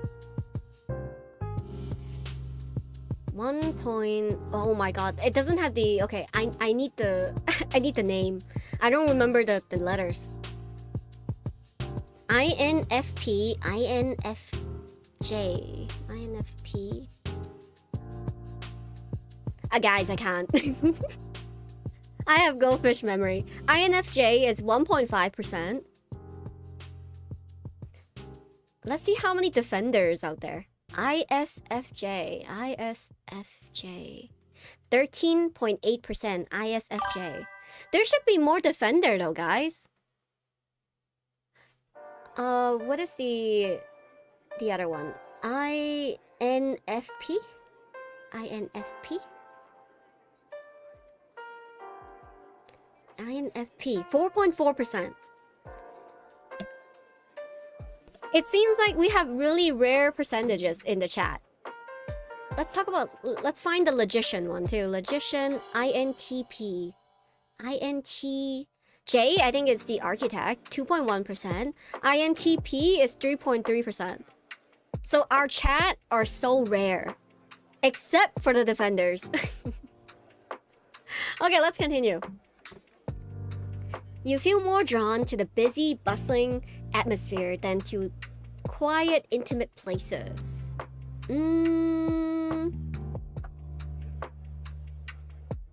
I think I do enjoy the Hong Kong atmosphere. I like the very busy vibes.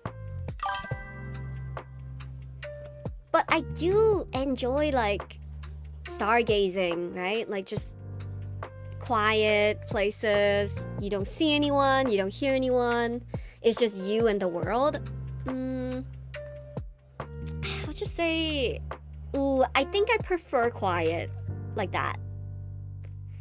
Yeah, I do prefer quiet. I like the ocean side of Hong Kong a lot more than the street sides. If a decision feels right to you, you often act on it without further proof. Agree. The moment a decision feels right, I don't give a fuck. I just go for it. Elku says this should be added to TikTok statistic. True. We're all watching your live, yeah. Okay, last page. We're almost there. Even the small mistakes can cause you to doubt your overall abilities and knowledge. Literally the other day. I don't know. I think it was the end of the Expedition 33 stream. I just felt really shitty. Like I just felt really bad. Like I just felt like I didn't do good on the stream. And I remember going to my bedroom and I was like, I'm a piece of shit. I'm good for nothing. I was saying it as a joke, kind of. But I think I kind of felt it as well. I was like, I'm not meant to do anything. and it's funny. Because afterward, right? Like, I was looking at the stream statistic. And it was like the best performing stream I had. Like, by far. But I was like, I'm good for nothing. I should just stay in the garbage and just hide there. I was very extreme. The Mars de Bois. True. INFJ, says Ringo. Ringo says INFJ. Advocate. You are an advocate too, Ringo. Oh my goodness. Now we have four architect, 3 logician, 4 advocate, and 4 mediator in the chat, and 1 defender. Sheesh. Bocchi. I didn't watch that anime. Is it similar? You complete things methodically without skipping any steps. Disagree. This is why I'm really bad at cooking or baking, because I tend to skip a lot of steps. I look at a recipe and I'm like, you can probably skip that. You don't really need baking powder, right? Do you think baking soda can do this? No? Okay. Oh, it's asking for brown sugar. Do you think white sugar will work? And then I'll be like, ooh, I don't have a scale. I guess we can just eye it. And then my baking never turns out well. It's very sad. She can't cook. I can. Okay, I can. Okay, I can cook. It's just not. Well, I think I can cook, right? Oh. I can cook, but not in the precise way of the recipe, because I don't follow the recipe. But somehow, I would just try to make it work out, you know, in my own way. Like, I didn't add salt, I add soy sauce, right? I didn't add sugar, I add like honey instead. You know what I mean? Like, it's just you can skip some steps, I think. Elku says, I could add water after heating the rice. Okay, maybe not that. Bruh, you're literally Bocce. Who? A Bocce. That's the pink hair girl, right? Bocce the Rock. I don't think I've ever watched this. I saw the GIF though. It's so cute. This GIF. She's so cute though. The Panique. Interesting. I might watch it. How many episodes? Let's see. Bocce the Rock. How many episodes? Oh. 12 episodes? Okay, 12 episodes is very doable. It's so good? Really? Bocce God. She hides in a mango box. I don't know that reference. You know what? I'm gonna watch it. Lonely Rolling Bocce is the first episode. Okay, I'll watch this. This is my next to watch list. Cool. Okay, let's finish the fucking thing. I think you can relate to her. Okay. Sounds good. Wolf says, I trust her to cook, not bake. Cooking is an art form. Baking is a science. People would eat your food and still alive? Okay. I remember at one point in my life, I made a bomb-ass cheese oven-baked rice, okay? That was such a good Korean cheese oven fried rice I've made. I don't remember how to make it anymore, but I used to make that shit, and it was really good. So, don't at me. Vi says, if my chef puts soy sauce in my pasta, I'm rioting. That would be an interesting choice. Would you know? Would you realistically know if I put soy sauce instead of salt in your pasta? It's the same, you know what I mean? No, says you make fried rice. I don't think it was fried rice. It was kind of like a fried rice, but it was more like an oven baked rice a little bit more. I don't really like fried rice. Like, it wasn't completely fried. It was just like slightly fried, you know? You prefer tasks that requires you to come up with creative solutions rather than follow concrete steps. No, I prefer not. I prefer you tell me the concrete steps.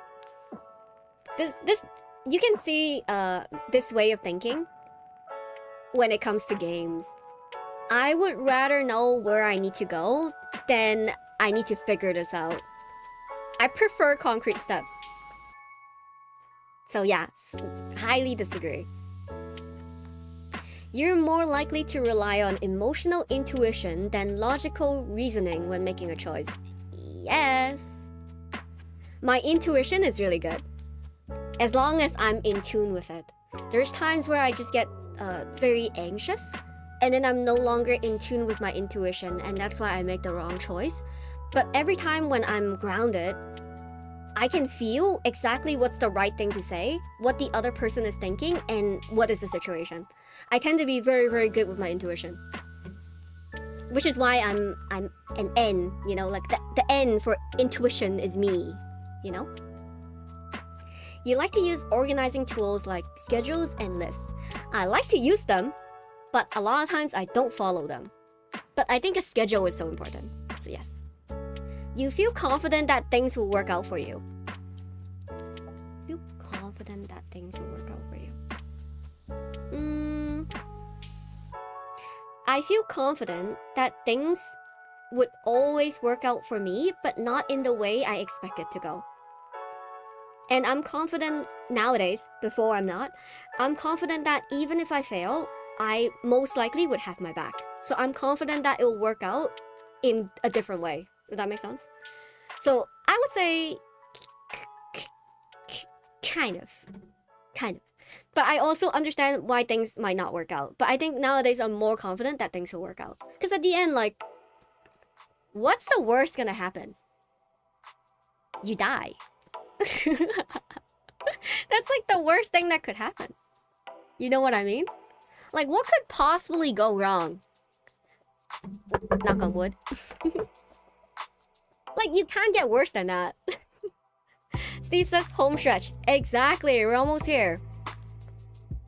Elku says, my intuition tends to fail when it's luck-based choice where I could get something. Guys, story. Sorry, I know I'm edging you guys, but okay, I have a story.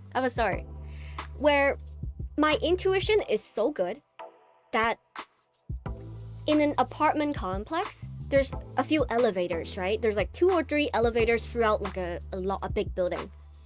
I can legit guess. Actually, it's not guessing. I just know which elevator is coming before pressing the button. And it's a test that my brother-in-law and my sister would like test. It's like, which one do you think is coming? And I'll be like, I'll just close my eyes and I'll just feel. I'm like, I think it's this one. And my chances of correct is 100%. I haven't gotten it wrong yet.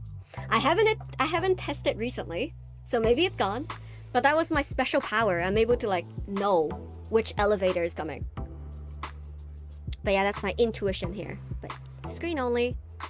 Okay, drums roll. There we go. Luck, mediator. Now we have more mediator in the chat because I'm tipping the scale. Isn't the screen that shows where the elevator goes? No, if you're in the middle, there's no, like, it doesn't show. Like, it was a place that there's just no, like, there's no sign of when or which elevator is gonna be at. INFP, yeah. I'm a mediator, hell yeah. Is TikTok seeing this? TikTok is seeing it, okay, good. Yeah, the test is exactly the same. Oh, I'm a little bit less introverted though, because a few days ago when I was taking the test, I was 80% introverted. But now I'm 81% intuitive.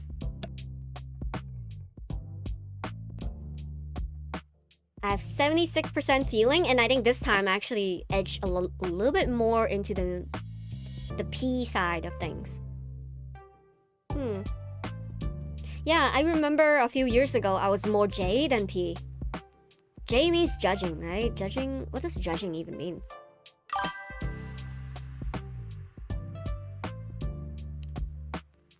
You're 34%. I'm 64% turbulent. I expect it. You're likely self-conscious, sensitive to stress, success-driven, perfectionistic, and eager to improve.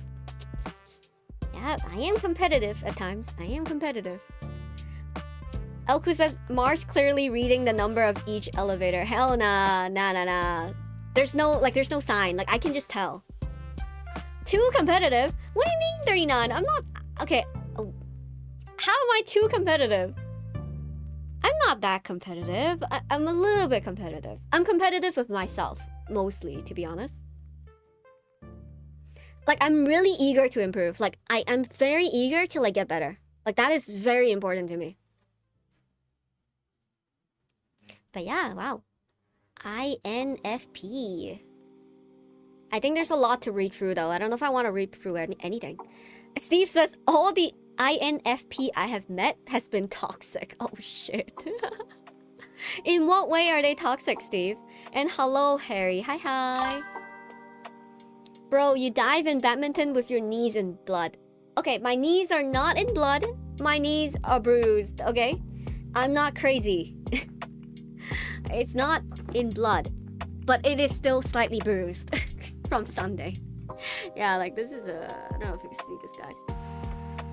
You know, guys? I don't know if you guys can see that. It's still slightly, like, not very good. Like, right here.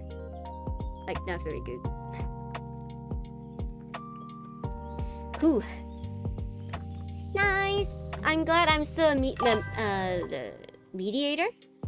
Because I would be scared if yesterday or 2 days ago I took the test and it was a different thing, and then now today is a different thing. Hakim says birds of the same feather flocks together, the rarest chat here. True. True.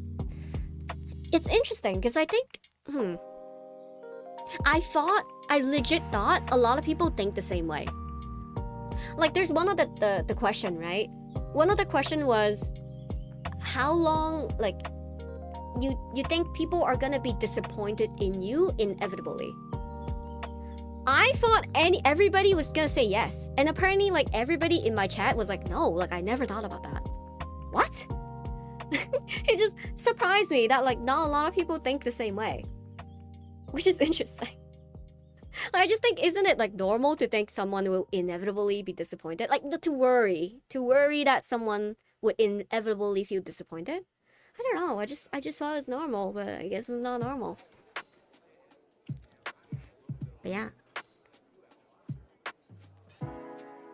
Very, very interesting. What's my career path? In your professional life, you're driven by a deep-seated need for meaning and purpose. You thrive in environment that allows you to express your creativity, help others, and stay true to your values. Career in counseling, teaching, writing, or arts often appeal to your nurturing nature and imaginative spirits. However, that is so true. However, finding the right fit can be a journey of trial and error, as you strike a balance between your ideals and the reality of the working world. True.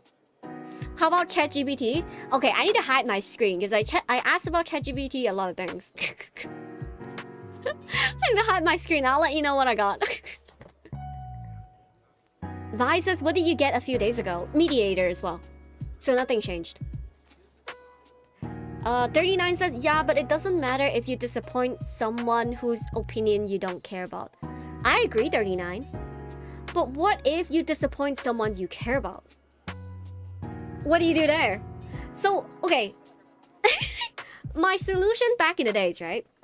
Okay, if I can care about... Because I generally don't care if I don't care about this person. And I just don't care... Like, I just think this person is wrong. I'm okay.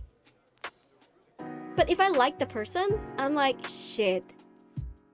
Their opinion actually matters. So then I try my best to not like people back in the days. Like, in high school, I remember, I was like, I'm just gonna hate everybody. I was very anti-social. And then, if I don't like anyone, then I can't disappoint anyone.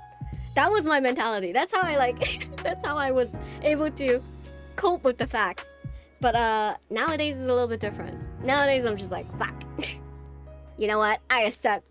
If you're disappointed in me, it's GG. It's fine. It's fine, cool bitch. Hakim says use the phone. Oh yeah, you're right. I can use the phone. Hold on. Noah says it's normal that people would feel disappointed, but it's not normal that you feel people would feel disappointed. Interesting.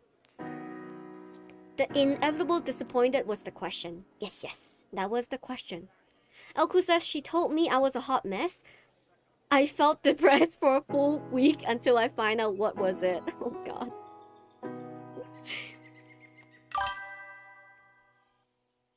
You could take it as a constructive criticism to do better. That is true. But I think what I am fearful of actually that's not true. Let me think. Criticism. I actually don't think people criticize me very often. Yeah, I don't think people criticize me really often because I try my best to not be criticized. And I think that's probably the problem itself. Like, the more I avoid a certain thing, the more, like, that thing has control over me. And I think I try my best to not disappoint people, which makes disappointment have such hold on me. Which is why I've been practicing, like, showing up in a way that like you can be disappointed, and then kind of exposure therapy in a way, right? Of like, it's okay, like things could work out. Your reaction speed could be better. Fuck off, bye. You can't train that shit. I mean, you can actually, but yeah, I know. That is one thing. I'm super fucking slow at things. Steve says, in my humble opinion, INFP have a hypersensitivity that holds them back from building authentic relationship in real life. True. That is true. That is true. I do find that like people don't, it's so interesting. People don't really get disappointed in me often. Yeah, like I don't think they feel disappointed in me. But I think there's always a fear that I think they might be disappointed in me. And I also think I have experience where people put me on such a high pedestal that I cannot achieve what they're expecting of me. Like I just cannot, like, sorry, I can't. And I have like said it to them too, but I feel bad because I feel like I disappointed them. Like I failed them in some ways.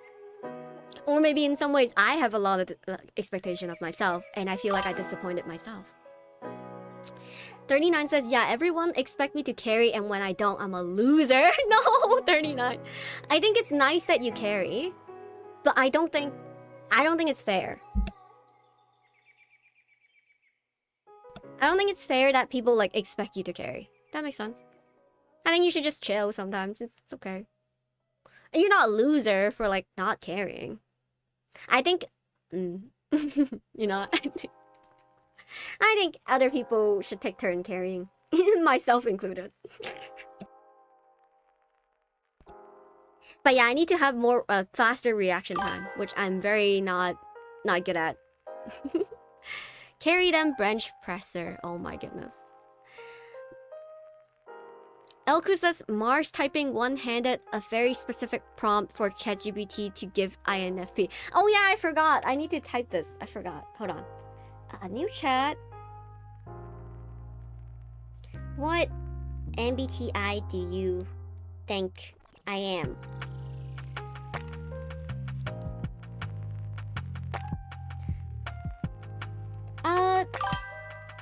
INTJ. INTJ or INFJ? INTJ or INFJ? Yeah. That's the two that they think I am. But the best guess is INTJ, and then the secondary is INFJ. But it also says I'm not a stereotypical INTJ. Because I have a surprising interest in people. Because when you're an architect, you don't really have that much interest in people. Mars should carry the jungle position. Yo. Back in the days, the game is so much different. Like back in the days in League of Legends, you can go tank. There's such a huge tank meta. And I used to play a lot of tank, right? You just kind of initiate all the fights and stuff like that.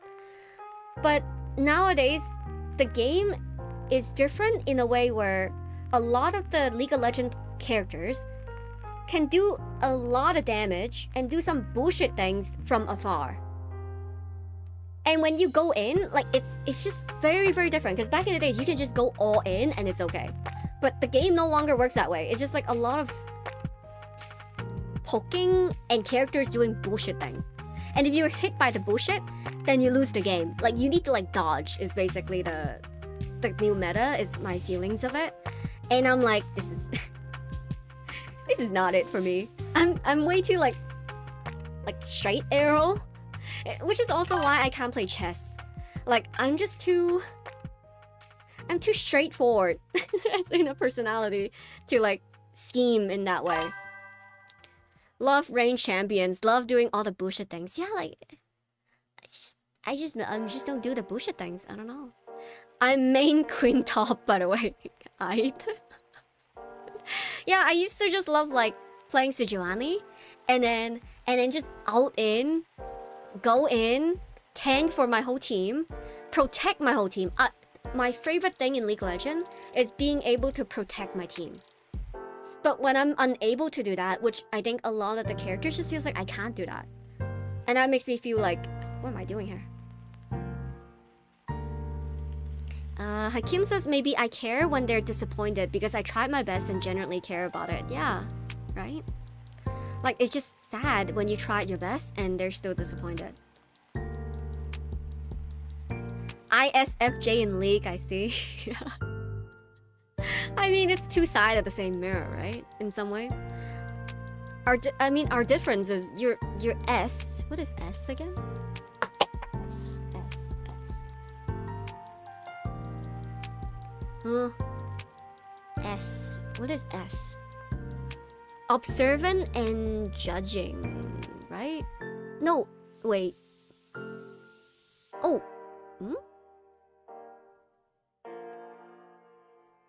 S and N. Wait, observant and intuitive. Oh, that's the difference. Yeah, I wonder how does that... If I'm more intuitive and you're more observant, how are you defender? I don't think I get how this works. I'm not gonna try. Finn says, what website do you use? It's called 16 Personalities. S is sensing? What's the difference, Steve? What's the difference between sensing and intuitive? Is it the difference between knowing and understanding? Elku says, I also asked what fictional character I resemble. Kisuke Uhara and Homura Akemi. I don't know who those people are. I think Urahara is that the Bleach character or is that the... Oh, it is the Bleach character. Oh, this guy. Oh, I watched the most recent Bleach episode. Did you watch? That was pretty good. Where, you know what? I'm not gonna spoil it. I'm not gonna spoil it. And then what's next? Homura Akemi, you said? Oh, from Magica. I remember I watched a little bit of Motoka, but I don't think I remember the ending. I remember the ending was fucked up, but that's it. Elku says, yup, always a plan for everything. Makes sense. Yeah, Madoka. I should watch it again. I genuinely don't remember much from it. There was like another person, right? Isn't this girl the... You know what, I'm not gonna spoil it. But this girl is like hiding a mystery, right? You resemble Saitama. Okay, no. Steve says, S is physical sensing, so it's more scientific, and I is more deep meaning feeling. Oh, okay.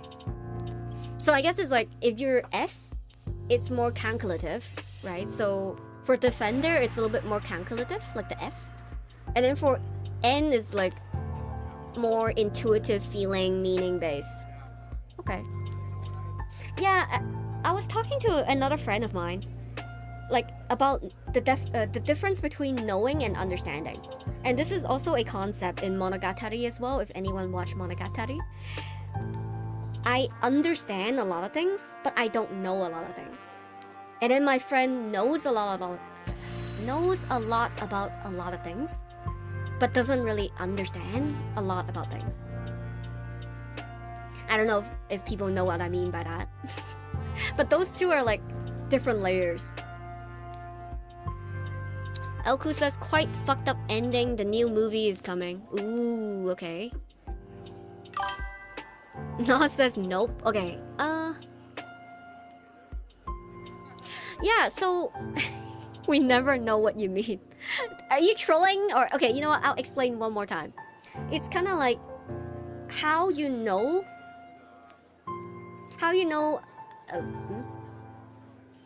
like, if you know how a car works and how it functions, it's different from understanding how to drive.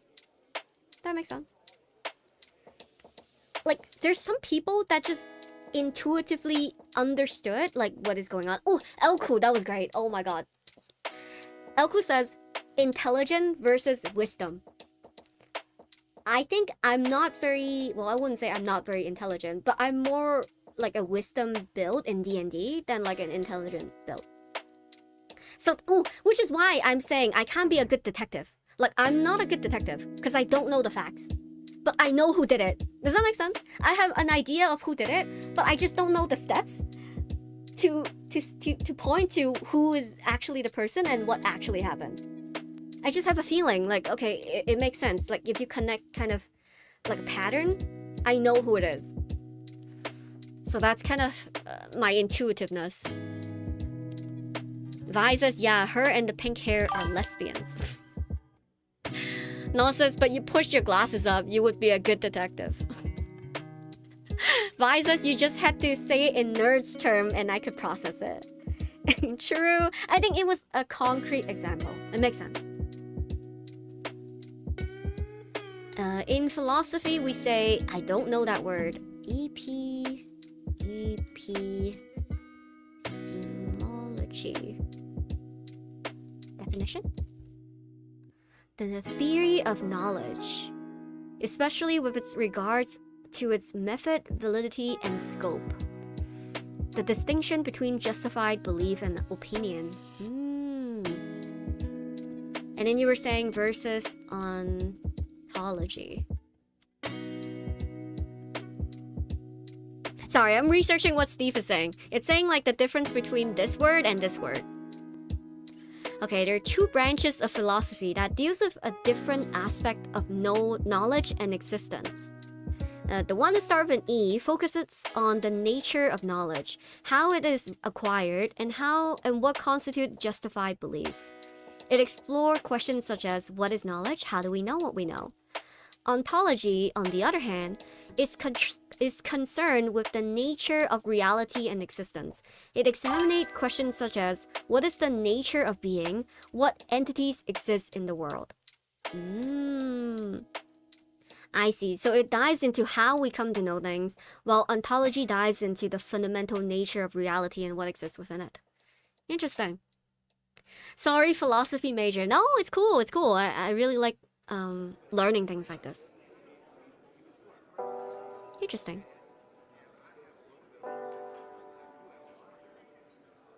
What is knowledge? What exists?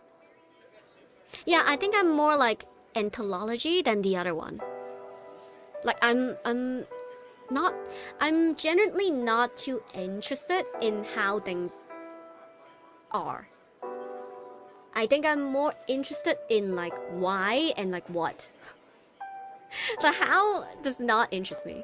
Like, how does the computer work? How does the car work? I don't care. But it's more like, how does it functions? You know, like, how do you utilize it?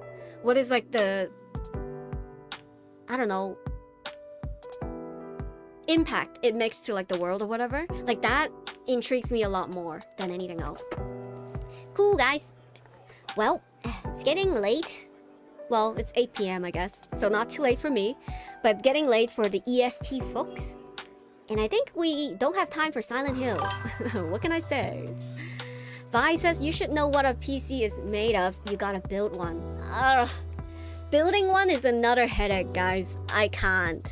People were telling me like, oh, building a PC is easy. Easy for you? I don't know how to make a PC. I don't get it. And people... Hold on, no, we'll just buy one. Yeah, people were saying like, oh, I should just get the component. You just need to do like a sheet, like a website, and then all of them should fit together or something. I don't know what that means. Silent Hill stall successful. Got me there. Somebody from TikTok says it's real easy. Easy for you. I don't really get it. I also have cats. So I feel like, I don't know if that would interrupt the sanctuary of the building process. Imagine you build it. Oh my god, Elku. That is legit like my nightmare. So Elku says, imagine you build it and then it simply doesn't turn on. That would piss me off. Generally. Like imagine spending a few hours and then it doesn't work out.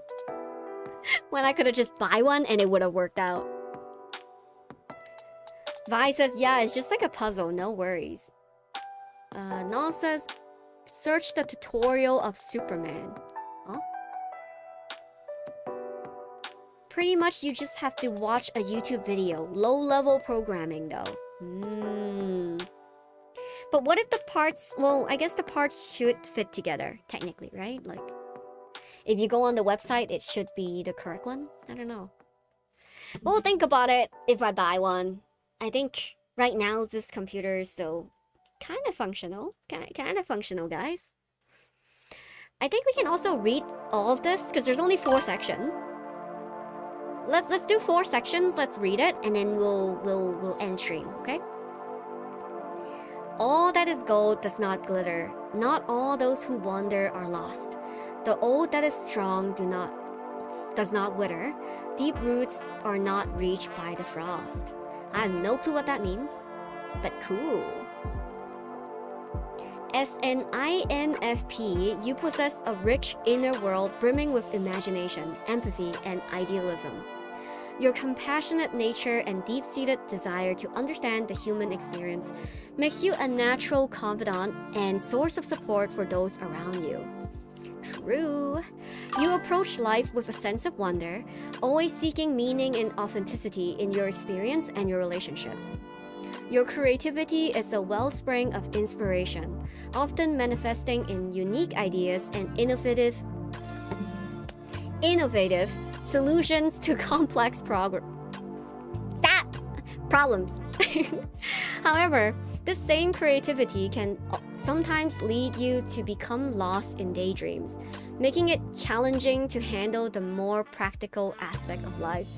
You have a profound capacity for empathy, allowing you to connect with others on a deep, almost intuitive level.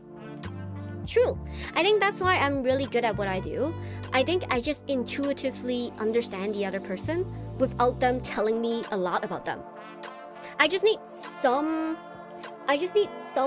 context about this person, and I can kind of make intuitive understanding of, oh, I wonder how you feel about this thing, or interesting, you made this decision, that must have came from I don't know, certain experience in life, you know? Don't punch yourself, bro. No, it's just a face palm. 07 from TikTok says, I have the same INFP. Woohoo! I am INFP. Now we have 6 INFP in the chat. This is a INFP channel, bro. Elku says, kind of functional. Windows XP background sound. True. Gotta do a stream where you don't watch a tutorial and just build a computer by following chat. Oh god. That would be terrible. Okay, let's scroll down. This one I still haven't read. Your introspective nature drives you to continually explore your own thoughts, feelings, and values. This self-awareness is a powerful tool for personal growth, but it can also lead to excessive self-criticism. You're highly attuned to criticism from others as well, which can sometimes leave you feeling vulnerable or misunderstood. Despite these challenges, your unwavering commitment to your ideals and your ability to see the best in others makes you a powerful force for good in the world. Your journey is one of balancing your rich inner life with the demands of the external world, always striving to bring more beauty, kindness, and authenticity in your life and the lives of those around you. Sheesh. Elku says, guys, the computer doesn't turn on. Now what? We end stream immediately. And then I refund all the stuff and then buy an actual computer. We read the career path. Personal growth. For you, personal growth is an ongoing journey of self-discovery and authenticity. You're constantly seeking to understand yourself better and to align your actions with your deeply held values. This process of introspection and self-improvement is both rewarding and challenging as you explore the complexity of your rich emotional world. Yee, that's me, always sitting in the hallway and try to figure shit out. Your path to growth often involves learning to balance your idealism with practicality and developing resilience to face life's inevitable disappointment. While your empathy and imagination are great strengths, learning to set boundaries and develop practical skills can help you engage with the world more effectively. Hmm. Embracing your unique perspective while also accepting your limitation is a key to your personal development journey. I think that's something I've been trying to learn for the last couple of years. I think earlier in my life, I wasn't embracing my own unique journey because it was hard. And I felt like it would have been full of failure. And I think I just tried to do the normal thing, you know what I mean? Like the right thing, an easy path, basically. And nowadays, I'm trying to do my own thing, but I also don't accept my limitations. And I kind of beat myself up for not being able to perform for a very long time. Like, I would be so ruthless to myself. I think it was one of the reasons why I joined the military, right? Like, I was testing my own limits and I was pushing myself because the outcome of getting what I want was more important than myself. And nowadays, I think I'm accepting my limits a little bit more, but not fully. So then I'm not like giving up on my dreams, right? But accepting my limitations temporarily, it's important to adjust to the right expectations. Because otherwise, your expectation is like too much. Like there's too much expectation that you cannot realistically meet. And now you're like fucked up. You know what I mean? You're like a bad person for not meeting the expectations. Noah says the pre-built PC is such a scam, to be honest. That's why you want to build your own. That makes sense. Builder can get cheaper than you can. I might just ask my friends to try to build it for me. I don't know. I think my friends might be willing to be nice. Oh, your relationship. Guys, it's spicy. It's the tea. In relationships, you seek deep, meaningful connections that honor your need for authenticity and personal growth. Your empathy and intuitive understanding of others makes you a compassionate friend and partner, capable of forming bonds that goes beyond surface-level interactions. You have a gift for creating safe space where others feel understood and accepted. True. Yeah, I feel like I'm really good at creating safe space because I know very well how it feels to be unsafe. And I think a lot of people are how do I say this?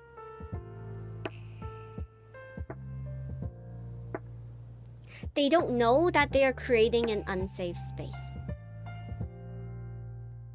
I think a lot of people are not really good at supporting other people because I don't think they know how to support themselves safely. But that's like my feelings though. Elku says, did Steve gets it right that INFP are slightly toxic or not? I don't think I am toxic, but there could be toxic people in every single personality. I think, the only way that I potentially could be toxic is when I care too much about the other person, and then I neglect myself, and then I neglect myself to the point where I don't realize it, and then one day I'm just like, wait a minute, actually this is too much, like I need to go. So I'm really good at like sometimes ignoring my feelings, and because I'm so tuned in with the other person's feelings. Like, I legit don't even know how I feel because I'm just feeling the other person. I think that's like the only way I'm kind of toxic, but I think it's more of like a mistake still. Steve says, to be fair, I said the one I met. I happen to have met quite a few. Yikes. Yikes, Steve. I do agree. I think... I do think every personality can be toxic, but this type of people... yeah, I could see ways that this person is really toxic. Okay, hold on. However, your idealistic nature can sometimes lead to challenges in relationship. You may struggle with conflicts or become disappointed when other people don't live up to your high expectations. I think I kind of disagree with this. I think I don't have a lot of expectation of other people. And I think that's where I kind of get in trouble because I don't have expectation of other people. I think the reason why I don't have expectation of other people is because I expect a lot of things from myself, and I know how that feels. So I often try to adjust my expectation of other people in accordance to where they're at. But I run into the problem where they're actually not meeting the standards, and I'm kind of neglecting myself in order to continue something. And that's more of my problem, to be honest. Learning to communicate your needs effectively, set healthy boundaries, and accept others and yourself as imperfect beings is crucial for building lasting, fulfilling relationships. Yeah, I think, yeah, of course we should accept people for being imperfect. But I have been told to... the people who have told me this were not good people. Like, I remember my mom telling me this. And my mom is like... Well, my mom was saying like... You can't expect so much of me. When I was like, hey, I just actually want you to listen. Hey, I just want you to listen to what I'm saying without reacting. I just want you to listen and not twist my words into a different way. And then she's like, I think you're disrespecting me, and I think you're not... you're asking too much. I was like, okay, this is a lost cause. While you value close connections, you also need some time to recharge and reconnect with yourself. True. Guys, you just need to pay $13 to unlock this report. It gives you 31 pages of a growth guide. Holy fuck. You need 31 pages of this? That's crazy. 15 specialized tests? Exploring your coping style, romantic capacity. Oh my god, Jesus. Noah says, I don't think who tell you that is the important part. Like, you're saying who is the one telling me is the important part? Or what do you mean by that?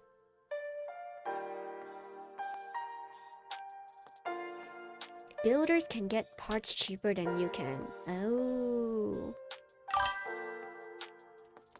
I see what you mean, Nas. I see what you mean.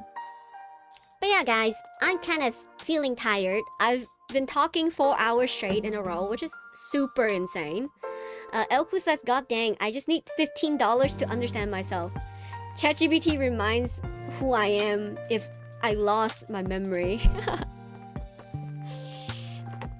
39 says, low-key horoscope. Yep, I agree. I think that's why I'm not a huge MBTI fan. I think there's a horoscope vibe to it. But listen, okay, hot take, guys. I don't believe in horoscope. But I think if you believe in horoscope enough, that shit becomes your personality realistically. So I think there is a correlation if you believe in horoscope, right? Because let's say so my horoscope is Sagittarius, and then my sister's is Cancer, and then my sister loves at one point loves horoscope, and then she's like, oh my god, this I can relate to this so much. I value family a lot, communities matters and whatnot. And I think that in itself becomes a positive feedback loop, right? Of oh, I am this person, and then you kind of become the person. What's my sis birthday? I don't know if she wants me to. She's close to you, Nas. She's within 5 days of yours. I just don't know if she wants me to leak personal information. Mine is December 12th. So I am a Sagittarius for real. So I'm a freedom-seeking mofo. And then my sister was like, oh my god, this is so you. You care about freedom a lot. You care about autonomy a lot. And then you just run towards your goals straightforwardly. I'm like, yeah, it's kind of true, I guess. So I think that probably affects me a little bit. Even though I don't believe in it, I think it's probably internalized. Elku says, forget horoscope. You need Chinese zodiac. Works better. I'm an iron ox. Better than Libra. I think I'm a mouse. But I don't know which year though. I mean, I don't know which type of mouse am I. I think I'm a fire mouse. Yeah, I'm a fire rat. I'm a 1996 fire rat. I don't know what that means. You need Bazi? What is that, Steve? What is Bazi? I'm a horse. I know all the zodiacs. My parents trained me on it, so there's like a thing you can say. You just be like, 鼠牛虎兔龍蛇馬羊猴雞狗豬. So then I can remember all 12 in its succession. So this is the thing that I would keep like saying from time to time. So the rat goes first. 鼠, owl, so that's cow. Next, 虎, that's tiger. And then rabbits. 龍, so that's snake. No, that's dragon. 龍蛇, so that's snake after that. Do you guys know the zodiac stories? I think that was pretty good. Ooh, I watched Fruit Basket and I really liked it too. And it was based on the zodiac stories. Steve says 4 pillars of destiny, some ancient Chinese things. Oh, even better. Which Ben 10 alien am I? Nas says I understand now. Okay. RAM and GPU are hard to get. Oh shit. Elku says mouse arrived first. I believe that was the story. Yeah. So the story was, I think the cat and the mouse are friends. And then maybe I can just do face cam. Okay. I didn't know there's so much reflection. Let me turn this off. Oh no, I can't do that because TikTok is still looking. Okay. That's okay. So the rat and the cat promised to go to the race together. But the rat actually tricked the cat into sleeping later. So then the cat actually missed the race, which is why there's only 12 zodiac and the cat was not one of them. And what the rat did was, I think the rat hopped onto every single one of the zodiac and climbed onto them. Or maybe climb onto the ox specifically and said, hey ox, like let's team up. Like I'll jump on your head and then we will go to the finish line together. And the ox agreed. And then once they're so close to the finish line, the rat jumped off the ox and then got first place. And that's why it's the mouse arriving first, the ox being second. And I think something happened with the dragon and the snake as well, which made them like in the middle. Because the dragon was supposed to be like fast. And at the end, like I think the snake comes second because of it. I don't remember. Like the middle story, I don't remember. Elku says, God dang, it's always second place, even in Zodiac. Sedge. But yeah, guys. Cool. I'm gonna go rest my voice. It's 4 hours in a row. It's pretty impressive, to be very honest. But yeah, on Friday we'll be playing Shrey. Let's see if there's any of my friends are online on Twitch so I can raid them. On Twitch. Let's see. Oh, Finesse is still playing Disco Elysium. We can raid them. Shoot. Let me see the suggested. Because right now we're just chatting, so I don't even know who to raid. You know what? We can just raid Finesse again. Cool. Let's do that. /raid Finesse KO. But yeah, thank you for being here, guys. I'm going to be online on Friday at 4 p.m. PST. We'll be playing Shrey. I'll be playing as a cat, which is interesting. And we'll play for like maybe a few hours or so. And then on Saturday, we'll be playing Detroit Become Human and finishing the game once and for all. And then we can do a ranking list again. And we can talk some more. But yeah, thank you so much for your time. I hope you have a good day and I'll see you then. Bye-bye.